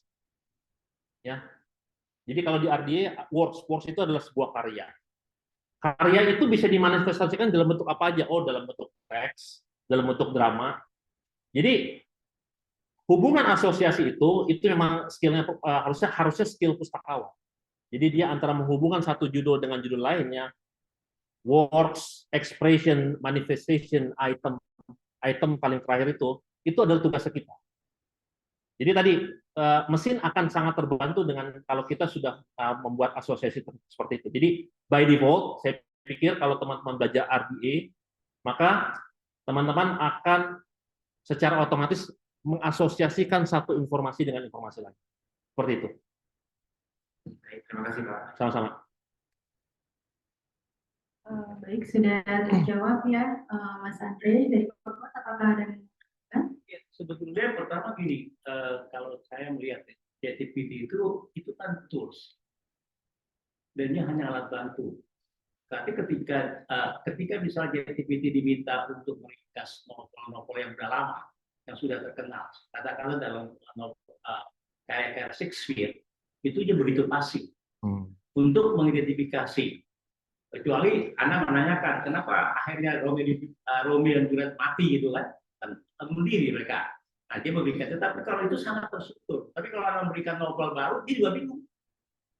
Ininya, nah di situ tadi peran pustakawan itu information tadi, kita kan sekarang sudah berubah nih konsepnya. Kalau Anda dari eksternal kan, dari fakultas di sini juga. Saya dari MIPA, Pak. MIPA-nya di timnya atau di matematika. Saya dari fisika, Pak. Nah, fisika itu kan ibu yang ini pada prinsipnya kan biasanya kan matematika kan, kemudian juga kuantitatif. Tetapi kalau misalnya tadi ini kita konsepnya kalau karya-karya itu kan dia sifatnya tergantung apa yang dikatakan beauty is in the eyes of beholder. Kecantikan itu tergantung mata yang melihatnya. Jadi bisa aja kata ChatGPT kayak begini ringkasannya. Nah, pustakawan itu alhamdulillah informasi profesional itu ada ilmunya Pak Ari ya, mengidentifikasi. Bahkan sebetulnya kita terlatih membuat abstrak, anotasi. Abstrak itu kan sifatnya menggambar. Abstrak itu cuma 250, tapi membuat abstrak buku pekerjaan yang luar biasa dilakukan. Jadi memang ini akan saling memperkuat lah. Kadang-kadang yang dikatakan oleh ChatGPT nggak semuanya benar. Tapi hebatnya ChatGPT itu Pak Ari katakan, kalau dia salah minta maaf. Oh, mohon maaf, Anda yang benar. Ya, jadi itu dia kayak gitu. Nanti saya akan lakukan. Nah, itu. Jadi memang tadi yang Pak Ari bilang konsep tadi etika ya, dan etika itu juga dilakukan. Dan kami juga ada mata kuliah itu, Bu Rahmi yang mengajar information profesional. Ya Bu Rahmi ya, gimana untuk menghargai kemudian inian. Ada juga kalau ChatGPT Anda tanyakan, jangan tanyakan ChatGPT reference apa yang Anda pakai, pasti dia tidak menjawab. Tahu kenapa dia tidak menjawab? Karena nanti dituntut copyright. Kan dia ngambil semua data itu. Tapi kalau Anda nanyakan, tolong advice saya reference apa yang sebaiknya saya pakai, nanti mau tuh. Tapi kalau dia sumber dari mana Anda, dia kena peraturan itu. Kan sekarang bukan ribut tentang hak cipta kan? Gitu. Terima kasih. Baik, sudah terjawab ya Mas Andre ya. Ya, selanjutnya tadi Pak Fuad juga sudah sedikit ya menjawab pertanyaan dari Mas Abi terkait pedoman atau standar untuk institusi dalam penggunaan AI. Mungkin dari Pak Ari, apakah ada tambahan? Oh, sudah ya. Dari Pak Ari sudah tidak ada tambahan. Untuk Mas Abi sudah terjawab ya pertanyaannya ya. Baik. Baik, untuk selanjutnya kita juga mendapat pertanyaan dari Zoom, di mana di sini terdapat beberapa beberapa pertanyaan terkait dengan kekhawatiran pustakawan jika nantinya AI ini menggeser peran-peran strategis atau bahkan menggantikan atau ketika semuanya sudah menjadi digital, semua koleksi dalam bentuk buku ini akan dikemanakan seperti itu. Mungkin ada kekhawatiran dari beberapa penanya seperti Mbak Ludia dari BRIN, kemudian Mbak Ika Yuliastuti, ada juga Bintang dari Undip, dan juga Mbak Sekar dan Ciandra dari UI. Ini mungkin kekhawatirannya mirip-mirip ya. Bagaimana mungkin pendapat Pak Fuad dan Pak Ari terkait dengan kekhawatiran pergeseran perpustakaan dan juga jika nantinya koleksi buku ini tergeser dengan koleksi digital. Saya juga. Baik, terima kasih pertanyaannya. Ini pertanyaan yang tidak mungkin bisa dihindari soal relevansi profesi pustakawan atau profesional informasi di era AI ya. Jadi sekali lagi mungkin untuk saat ini saya ingin mengulang apa yang dikatakan oleh Pak Fuad bahwa saat ini kita anggap AI itu sebagai sebuah tools. Masalah koleksinya itu mau digital kayak mau fisik kayak itu sebenarnya sama aja. Sama aja. Jadi mungkin physically gedung atau ruang perpustakaan itu mungkin kedepannya mungkin nggak ada. Tapi kalau kita kaitkan juga tadi dengan ledakan informasi, maka walaupun informasi itu dalam bentuk digital, tetap harus ada seseorang itu yang punya kemampuan untuk mengelolanya. Kan artinya apa? Artinya ketika jumlah informasinya itu semakin banyak, maka harus ada orang yang melakukan namanya kurasi, data curation, information curation, information selection. Apakah mungkin kalau kita kerja di suatu organisasi, kemudian semua data digital yang ada di dunia itu kita kumpulkan? Enggak kan? Pustakawan berarti dituntut apa? Dituntut paling enggak untuk mengetahui kebutuhan usernya itu apa. User needs kita apa? Di situ kita butuh critical thinking. Oh, kita kerja di perpustakaan sekolah. Ini salah satu perpustakaan. Saya selalu kritik yang namanya perpustakaan sekolah di sekolah negeri. Maaf. Saya juga bingung kenapa perpustakaan di sekolah negeri itu pustakawannya pasti guru bahasa Inggris kalau nggak guru bahasa Indonesia. Apa relevansinya? Gitu.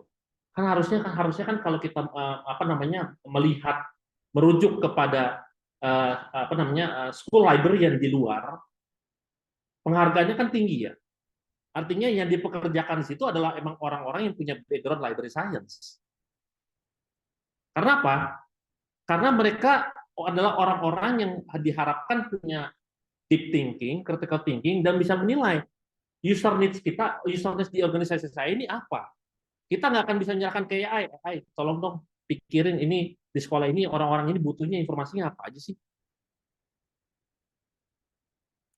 Jadi critical thinking kita tadi melihat kebutuhan user, ya, melayani user, ya, empati kita itu adalah salah satu poin yang sebaiknya itu jangan pernah dilupakan. Kalau memang itu dilupakan ya silakan Anda akan tergantikan oleh AI pastinya. Itu sebuah keniscayaan. Kita nggak usah, saya nggak akan downplay masalah itu ya. Kita akan tergantikan oleh AI kalau kita melupakan aspek-aspek humanities kita. Jadi seperti itu sih. Jadi saya pikir nggak perlu khawatir selama teman-teman profesional informasi pustakawan itu tadi punya kemampuan, punya analytical skill, punya skill critical thinking, punya empathy, punya simpati, ya, punya skill communication yang baik dengan orang. Itu adalah skill-skill yang bahkan robot-robot yang berdiri aja, misalkan di Jepang ada namanya Pepper kan, robot yang berdiri yang megang layar. Ya. Dia biasanya cuma ngangguk-ngangguk doang sambil ngomong. Apakah ada bedanya antara robot yang berdiri seperti itu dengan manusia yang, oh Pak silakan masuk Pak, apa yang perlu saya bantu? Tetap ada bedanya. Gitu. Jadi menurut saya jangan khawatir. tetap anggap AI itu saat ini sebagai sebuah tools. Kecuali nanti tadi seperti kata Pak Fuad, kalau pengembang AI sudah bisa mengembangkan perasaan, saya nggak tahu algoritmanya gimana tuh perasaannya, perasaan cinta atau perasaan sayang.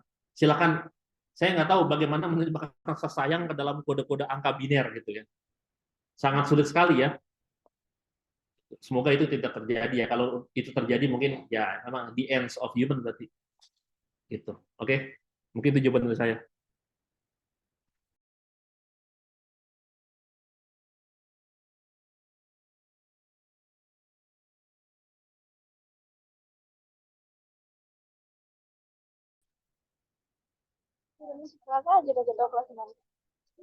Kita di EPB itu, ya karena suka dilupakan tuh. Dulu nama kita adalah Fakultas Ilmu Pengetahuan Dunia. So, ini ya.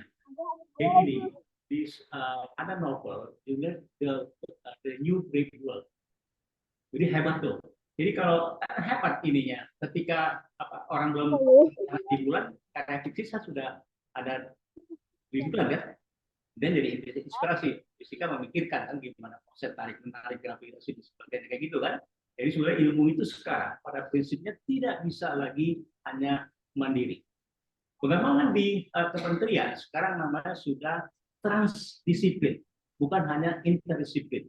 Ininya. Jadi ilmu perpustakaan juga nanti akan memanfaatkan seperti Pak Ari kan, beliau pendalamannya kan IT, ada Pak Prabu untuk bidang teknologi. Tetapi konsep sisi humanitisnya itu masih dibutuhkan juga. Saya memberikan contoh. Waktu saya ke Malaysia kebetulan tuh restorannya udah pakai robot juga, yang nganterin gitu. Dia kan bekerja berdasarkan konstruksi ya, perintah kan. Tapi dia lupa pada saat itu ada pimpinan ininya. Saya kan cuma anak buah kan, dia kan hanya ikutin jalur ya. Baru saya dulu apa kan kalau manusia kan tahu itu Pak Rektor dulu yang diberikan bukan inian. Nah, sense itu tidak terbangun kayak gitu. Yang kedua menurut saya perpustakaan itu, setahu saya itu karena kalau mahasiswa di perpustakaan sekarang itu bukan hanya kepada konsep untuk akuisisi informasi, tetapi pertama adalah apa? Ke perpustakaan itu kan mendapat itu Pak Ari, akses internet kan, gratis gitu kan, dan Anda kan bisa mendownload ininya. Kemudian apa? Jadi tadi ruang-ruang diskusi, sharing knowledge itu masih dibutuhkan, dan pustakawan itu menjadi kayak konseling gitu. Masalah, kemudian bukan dari Pak Ari bilang bahwa Anda bidangnya apa? Nah, itu kan bidangnya reference ya, ada layanan jasa reference itu kan mengarahkan anak ke sini. Memang di perpustakaan itu pada intinya dulu intinya kalau Anda butuhkan apa? Di mana kamus tunjuk gitu, kayak posisi lalu lintas gitu kan, gini. Sekarang nggak bisa, ketika itu Anda menjadi konsultan. Nah, artinya apa? Di rumah sakit, kalau Anda lihat di dunia farmasi, ada namanya orang yang ahli, lebih pintar dari dokter, namanya medical representative.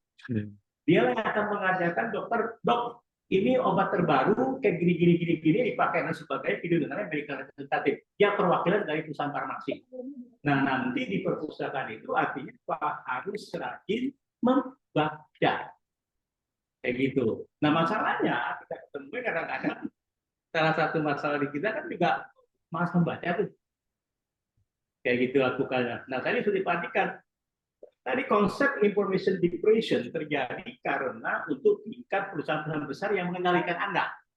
Your needs itu. Tapi pustakawan justru ada konsep information deprivation di depan adalah information fokusnya, knowledge-nya. Anda di bidang fisika, gitu. Kami akan mencoba menghubungkan related informasi yang berhubungan tentang fisika. Karena fisika macam-macam kan? Ada fisika atom, bisa fisika nuklir, dari zaman kan ada kan? Kayak gitu. Jadi berikan informasi, bukan di print. Ini kebutuhannya. Kayak gitu. Nah, itu malah saya rasa tidak digantikan oleh artificial intelligence. Yang juga tadi bahwa berkomunikasi, jadi communication skill itu, setahu saya di jurusan kami kan sebetulnya agak banyak macam-macam gitu kan, belajarnya gitu. Sebetulnya ketika kementerian mengatakan tentang transdisiplin, jurusan perpustakaan sudah berbicara lebih lama. Kalau kan promosikan jurusan. Jadi artinya adalah bahwa ini kita jangan takut kehilangan. Karena yang tadi Pak Ari katakan, yang dikutip dari Bukalangi kan, Yang consistent itu hanya apa? Perubahan. Berubah atau mati kan gitu konsepnya. Dan di antara itu kan banyak pekerjaan akuntansi yang nanti juga terancam tuh. Kalau dia kan semua kan ilmu-ilmu yang terstruktur biasanya gampang digantikan, tapi ilmu-ilmu yang memberikan semacam sense of feeling gitu, simpati agak sedikit bertahan dia melakukannya. Nah ini yang tadi perpustakaan itu kan di antara dua itu Pak Ari ya, ada AI-nya kayak gitu, ada juga tadi human touch-nya, communication.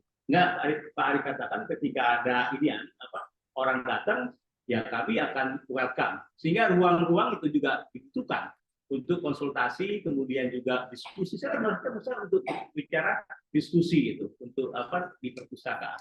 Bahkan ada yang namanya konsep human library kan, yang di beberapa kan di Eropa kayak gitu. Jadi ya pada intinya sih jangan takut bahwa perubahan itu digital itu keniscayaan. Perpustakaan ini kan sekitar 80% ya, karena posisinya digital. Karena itu kita termasuk yang besar kan, anggaran perpustakaan kita hampir 25 miliar subscription-nya. Tetapi perlu nggak? Tetap perlu dibutuhkan kayak gitu. Ya orang-orang yang profesional dalam menjelaskan. Seperti yang tadi RBA dan sebagainya, mereka masih butuh proses itu kira-kira. Baik, terima kasih Pak Fuad.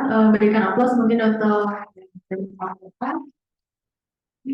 Mungkin ada satu pertanyaan penutup ya sebagai itu. Ini mungkin saling berkaitan ya. Jadi ini ada pertanyaan dari Saif Haromain dari Trisakti School of Management. Pertanyaannya terkait penggunaan machine learning kebanyakan ada di area industri dan untuk atau sales untuk melihat pola-pola pembentuk agar menemukan suatu pola yang bisa menghemat biaya atau produktivitas. Nah, apakah hal ini bisa dipraktekkan di perpustakaan terkait dengan penggunaan machine learning ini, terutama berkaitan dengan anggaran? Dan ini juga berkaitan dengan pertanyaan dari Sucuk Zakaria dari berbagai jenis perpustakaan di Indonesia, apakah sudah ada yang menerapkan pendekatan AI ini dalam pengelolaannya? Jika ada, mohon penjelasan contohnya. Jika belum, jenis perpustakaan mana yang perlu urgensitasnya sangat disarankan menerapkan AI? Mungkin ini terkait dengan apakah sudah ada yang menggunakan, terutama terkait dengan efisiensi kegiatan produktivitas perpustakaan dan seperti apa anggarannya. Mungkin seperti itu ya Pak Ari dan Pak Fuad pertanyaan. Izin saya jawab ya. Baik, mungkin boleh. Sini aja, dapat feedback. Biar yang di. Baik, terkait dengan dua pertanyaan dari Mas Saif Haromain dan Pak Ade Sucuk ya. Ini sepertinya dulu Pak Prabu pernah melakukan penelitian soal penggunaan machine learning untuk melihat analisis behavior dari pemustaka ya. Jadi melihat kepada dataset. Ini kan sebenarnya konsepnya business intelligence. Jadi bagaimana melihat data series dari yang ada sudah lama gitu ya, dari tahun ini sampai 10 tahun ke belakang, ini kita lihat misalnya pola peminjaman user itu seperti apa sih. Jadi menjawab pertanyaan dari Mas Saif Haromain ini bahwa pasti ya machine learning itu bisa dipraktekkan di perpustakaan tadi misalnya untuk menilai behavior peminjaman misalnya. Jadi nanti dia bisa prediksi nih, oh mahasiswa dari fakultas ini kemungkinan akan datang ke perpustakaan tanggal segini, yang minjemi ini. Nah kalau kita tahu informasi seperti itu, kira-kira strategi kita ngapain? Misalnya nih, kita tahu nih, dari AI kita dapat informasi dari datanya itu bahwa mahasiswa Fakultas Ilmu Pengetahuan Budaya itu biasanya datang bulan-bulan ini dan mereka biasanya ke sini. Jadi kita bisa nyusun strategi itu. Oh, berarti nanti mungkin kita di bagian situ kita bisa taruh misalkan koleksi-koleksi terkait yang tertarik buat mereka, yang menarik buat mereka. Jadi ini kan konsep business intelligence. Misalkan juga kalau konsep business intelligence itu di di retail tadi ya disebutin, kalau di supermarket mungkin teman-teman sering lihat kan bahwa ada produk-produk tertentu yang ditaruh di dekat produk yang lain. Itu hasil analisis manusia bukan? Bukan. Itu hasil analisis komputer. machine learning. Jadi dia tahu tuh sistem POS-nya, sistemnya salesnya supermarket itu menghitung produk mana yang sering dibeli orang ini dan juga produk yang ini. Jadi orang-orang kalau nanti si shop manajernya akan menyusun bahwa karena tiap bulan ini banyak orang beli produk misalnya susu dengan Pampers, maka susu dengan Pampers itu ditaruh berdekatan. Tujuannya apa? Meningkatkan sales. Gitu. Pampers sambil minum susu. Nah, betul juga. Gitu. Ya, jadi gitu. Begitu juga di perpustakaan ya, itu bisa dimanfaatkan. Kemudian tadi pertanyaannya, bagaimana penerapan AI untuk proses pengkatalogan indexing? Contoh untuk OPEC misalnya, ini saya lihat nggak tahu deh, ini kayaknya baru diterapkan di database online yang dilanggan di luar ya. Misalnya itu penerapan AI-nya adalah di OPEC, bahkan sebelum kita ngetikin kata kuncinya, dia langsung mengeluarkan suggestion. Suggestion-nya itu berdasarkan apa? Berdasarkan history cookies browser. Apakah Anda ingin mencari ini? Kok ini dia tiba-tiba dia udah tahu ya, nah ini apa yang saya mau cari ini. Itu kan apa namanya? Artinya dia belajar tuh dari kebiasaan kita kan. Jadi OPEC itu ya, belum kita masukin kata kuncinya, dia langsung mengeluarkan suggestion. Apakah hari ini Anda ingin mencari topik ini? Itu salah satu contohnya. Itu machine learning ya. Kemudian untuk proses pengkatalogan dan indexing, ini bisa digunakan untuk mengukur kualitas metadata yang dihasilkan. Misalnya nih ya, misalnya di perpustakaan itu suatu hari kita ingin menilai sebenarnya pustakawan itu bikin katalog metadatanya benar apa enggak sih? Itu nanti kita kasih nilai itu, kita kasih rating. Metadata yang seperti ini ratingnya 10, metadata yang seperti ini ratingnya 9. Terus kita ajarkan ke AI, ajarkan mereka, jadi ketika ada pengatalog, mendeskripsikan koleksinya dengan skill tertentu, itu sistem akan langsung menilai bahwa oh, kualitas metadata yang dihasilkan Anda nilainya 7. Misalkan gitu. Ya, jadi itu bisa dipakai juga tadi untuk menilai kualitas metadata yang dihasilkan. Oke, jadi saya melihat concern-nya adalah banyak pustakawan yang di Indonesia yang membuat metadata itu, mendeskripsikan metadata itu tidak komprehensif. Yang penting ada judulnya, yang penting ada pengarangnya, yang penting lain-lain, yang penting ada gitu. Tapi kita lupa, kita perlu detail gitu. Jadi mungkin itu jawaban dari saya, Pak. Kalau tadi bicara tadi industri, sebetulnya kan kita melihat mereka memang ke depan, karena kan basisnya adalah profit kan. Kita melihat gini, nggak usah jauh-jauh kalau Anda mengunjungi supermarket gitu, supermarket sekarang ada kemudian ini, mereka itu data ketika Anda melakukan transaksi, dan sebetulnya kita ini kan makin tidak bebas. Kenapa? Karena Anda membayar dengan memakai sistem teknologi kan, fintech dan sebagainya. Ketika ada transaksi, seluruh data Anda terekam itu, sehingga diketahui pola-polanya kan. Ini ya, misalnya di sekarang banyak supermarket kan menjual datanya kepada pihak apa? Para pihak ini perusahaan pabrik. Jadi misalnya Aqua ingin mengetahui ukuran apa sih yang laku gitu di Margonda, dan apalagi yang laku di daerah misalnya agak ke pojok. Dulu kan aturannya adalah bahwa supermarket itu tidak boleh masuk ke kabupaten kecamatan. Sekarang sudah tidak bisa juga. Jadi data itu mereka kelola sehingga nanti mereka mengetahui ada posturnya. Itu mereka olah, kemudian bikin strateginya. Misalnya mereka perlu tahu bahwa Sabtu Minggu itu pasti ramai kan dilakukan. Nah, gimana kita di perpustakaan? Di perpustakaan itu memang naluri untuk mengolah data, data itu masih sangat ini ya, apa namanya, kurang ya kalau belakang. Yang pertama kita sepakat bahwa kita tidak mungkin membuat sistem yang namanya AI. Investasinya triliunan. Walaupun namanya AI ChatGPT itu adalah startup dari San Francisco, namanya aja startup, tapi itu perusahaan big giant itu sebetulnya. Paling-paling kita memakainya. Nah, contoh di UI misalnya, di UI ya, kita lihat dulu ada dosen gini, Pak, itu kayaknya graduate profesor gue kan lebih senior. Kalau gue lihat tuh tulisan skripsi mahasiswa sebenarnya mengulang-ulang aja tuh, sama aja. Cuma misalnya paling penempatan aja yang tadi ini kasusnya di sekolah A yang di B dan sebagainya, tapi basic prinsipnya itu sama, itu pun tidak diolah. Padahal di UI itu saya nggak tahu biar lagi, setiap every single intellectual product yang dihasilkan oleh orang UI itu adalah harus diserahkan ke Uyana kan, jadi dikumpulkan. Dulu kan dalam bentuk ini Pak Ari, paper base kan, sehingga waktu itu karena paper base dan susah di fotokopi atau juga mahal fotokopinya, jadi apa yang terjadi? Bagus juga sih sebetulnya ininya. Skripsinya kan pakai hardcover. Jadi hardcover karena dia berdiri bagus itu pas kita buka dalamnya hilang. Karena tadi vandalisme kan, dulu belum ada yang namanya konsep tadi apa, yang scan, foto dan sebagainya. Sekarang sudah dilakukan. Perpustakaan misalnya sudah melakukan, setahu saya itu sudah siapa pembaca terbanyak, kayak gitu, tepuk tangan kan, kayak gitu lakukan. Itu bisa dilakukan kan juga konsep pengelolaan data kan.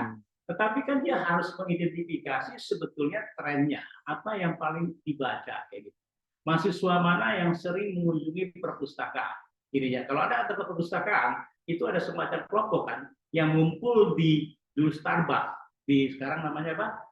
Jakarta. Itu ada fakultas tertentu kan, yang sebelahnya lagi ngumpulnya di ruang Apple itu kan, yang belajar dan sebagainya. Terus itu sesuatu yang dianalisa dilakukan. Nah itu memungkinkan penerapan AI kan, digitalnya. Nah mudah-mudahan kita bersyukur ya ada Pak Ari, kalau kami ya, ada Pak Ari, Pak Prabu, yang nanti akan mengembangkan, memberikan sentuhan-sentuhan. Data itu dikelola gitu, bukan hanya dicatat kemudian kalau perpustakaan mikir berapa sih nanti dendanya kan, jadi selesai kayak gitu. Karena kami juga kalau di UI yang dilaporkan juga Bapak dendanya berapa setahun dan sebagainya, jadi target itu pendapatan. Tapi ada salah kayak gitu banyak. Yang dilihat adalah pola-pola pemanfaatannya. Dan ingat kan kita kan berlangganan database itu 24 miliar yang terbesar di Indonesia dan salah satu besar di Asia Tenggara kan. Nah itu memang harus dirubah oleh behavior yang rajin untuk melototi kalau ada ya konsep-konsep perkembangan ilmu pengetahuan. Nah kalau begitu ya saya rasa kita bisa survive. Yang kedua adalah memang dulu kan sejarahnya orang kan masuk perpustakaan itu kelas tulis ya. Sekarang kan menjadi pilihan. Nah ini yang kita rubah. Saya sarankan misalnya salah satu perpustakaan yang juga berkembang ya itu adalah perpustakaan Bank Indonesia. Dan secara investasi dan sebagainya memang memungkinkan. Tetapi juga banyak perpustakaan dilakukan. Memang ada keinginan untuk mengganti quote-unquote nama. Di Chulalongkorn University misalnya, namanya bukan perpustakaan lagi, namanya Academic Resources Center. Perpustakaan juga sih ilmunya, kayak gitu. Nah ini kita harus lihat kalau kita niat apa untuk bertahan. Saya rasa yang pasti adalah memang nanti jumlah tenaga yang sifatnya manual di perpustakaan juga akan berkurang. Setahu saya nanti kalau misalnya kayak gitu di perpustakaan ini juga tuh waktu saya ada sekitar 100, sekarang tinggal 55 orang. Artinya ada perampingan-perampingan dimungkinkan penerapan teknologi dan pengolahannya. Nah, Anda kan juga harus menghadapi ya. Kita bersyukur bahwa program studi kita di Indonesia itu ada 56 ya. Artinya kan program studi yang seksi kan untuk dibuka, kalau nggak buka. Berbandingnya ada satu program yang cuma 2-3 kan. Nah, persaingannya makin ketat sehingga nanti kita harus tadi memanfaatkan teknologi informasi untuk aplikasi yang makin kuat gitu. Nah, itu yang harus kita perhatikan. Jadi, pada intinya adalah Anda jangan takut bahwa saya sih tidak yakin bahwa perpustakaan itu akan jadi hilang, tetapi dia tetap menjadi sesuatu kebutuhan dengan adanya perubahan-perubahan yang tadi yang istilah Pak Ari kan dan mengutip dari Bukalangi. Jadi gini, yang Anda tidak kenal Bukalangi, beliau itu hebat menurut saya ya, kayak gitu. Ya, luar biasa pengajarannya, kemudian juga kesabarannya. Jadi Pak Ari sampai sekarang ingat gitu kata-kata beliau. Jadi artinya adalah bahwa Anda harus tetap tadi belajar dari pemanfaatan teknologi informasi, tapi jangan lupa memahami juga konten. Nah, FIB kuat dalam masalah konten analisis, kayak gitu. Ingat bahwa kata kalimat itu adalah suatu konstruksi personal, ada kebutuhan. Itu kira-kira.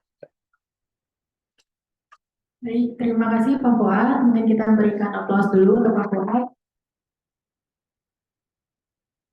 Dan mungkin untuk penutup ada kata-kata mutiara ya dari Pak Ari ini sebelum kita akhiri acara. Silakan Pak Ari.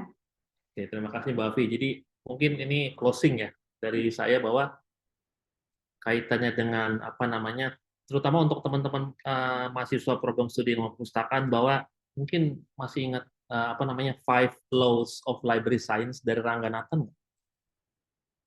Jadi saya mau ingetin lagi bahwa apa namanya Ranganathan itu kan punya 5 laws of library science ya. Jadi menurut saya ini selalu relevan di zaman sekarang sampai sekarang. Pertama itu laws yang pertama apa? Books are for use. Bahwa Ranganathan bicara soal buku, tapi kan kita bicara soal zaman sekarang soal dokumen. Dokumen artinya luas, ya apa saja. Kemudian artinya apa? Buku itu akan selalu informasi itu akan selalu diperlukan. Kedua, every person his or her book. Bahwa setiap orang itu kebutuhan informasinya itu berbeda-beda. Jadi kemampuan kita untuk capture-nya itu masih dibutuhkan. Ketiga adalah every book its reader. Artinya setiap dokumen, setiap koleksi itu ada pembacanya masing-masing. Ada yang membutuhkan. Dan yang keempat adalah save the time of the reader. Dia bilang inti dari library science itu adalah bagaimana sih kita menyelamatkan waktunya si user kita. Dari yang tadinya dia nyari informasi banyak nggak jelas, kita selamatkan waktunya mereka. Save the time of the reader. Dan kelima, ini yang paling penting, relevan. A library is a growing organism. Bahwa kita melihat perpustakaan itu jangan hanya sebagai sebuah bentuk fisik. Perpustakaan itu, lembaga informasi itu adalah organisme. Karena kenapa? Karena di dalamnya ada orang-orang. Dan ini organisme ini seperti halnya kita harus berkembang mengikuti zaman. Artinya kalau sekarang zamannya eranya AI, maka perpustakaan juga memang sudah harus mengincorporate AI di dalamnya. Jadi seperti itu. Ini adalah menurut saya 5 poin dari Ranganathan yang masih relevan sampai sekarang. Seperti itu. Terima kasih teman-teman.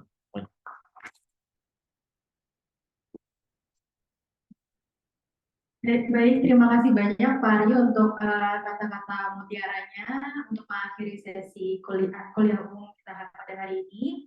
Akhirnya sampailah kita di penghujung acara. Terima kasih banyak kepada Bapak. Oh, boleh Pak.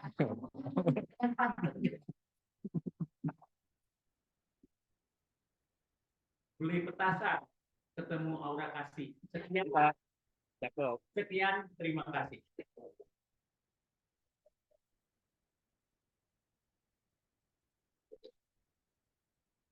Baik, terima kasih juga kepada seluruh hadirin yang sudah sangat antusias dalam mengikuti acara kuliah umum pada hari ini. Semoga apa yang kita dapatkan hari ini dapat bermanfaat bagi kita semua di masa yang akan datang. Saya Fiaska Firdausi Asmir, selaku moderator, mohon maaf atas segala kesalahan dan kekurangan. Wabillahi taufiq wal hidayah. Wassalamualaikum warahmatullahi wabarakatuh. Waalaikumsalam.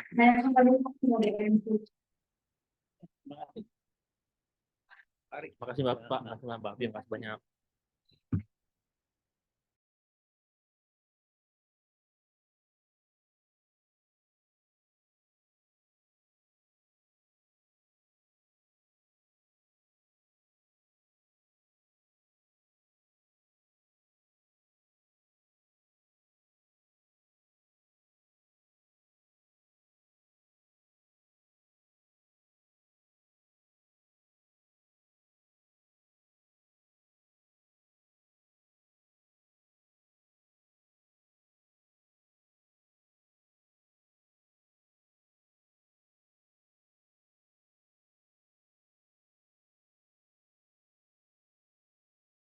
Kalau boleh dicek dulu mic-nya apakah ada yang masih nyala, bisa tolong dimatikan terlebih dahulu. Terima kasih.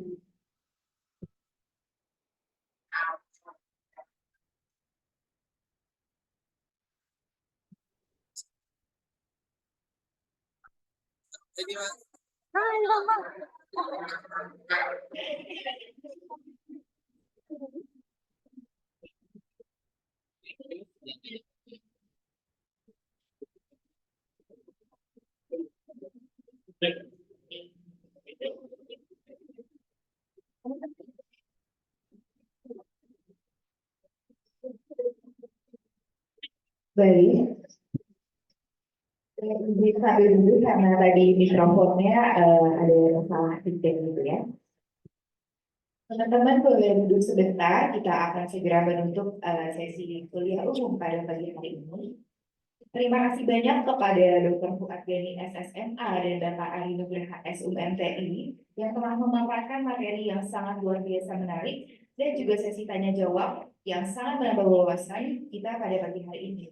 Saya pribadi juga mengucapkan terima kasih banyak kepada Laboratorium GPMI BUI yang menyelenggarakan kuliah umum pada pagi hari ini. Pemaparan materi pada hari ini diharapkan menjadi inspirasi untuk membangun kesadaran kolektif untuk meningkatkan kualitas dan daya saing lulusan FIBUI. Akhir kata, saya Sania Salsabila Jaya selaku Master of Ceremony mengucapkan terima kasih atas kehadiran hadirin sekalian dan memohon maaf apabila terdapat kesalahan kata ataupun perbuatan. Sekian, wassalamualaikum warahmatullahi wabarakatuh.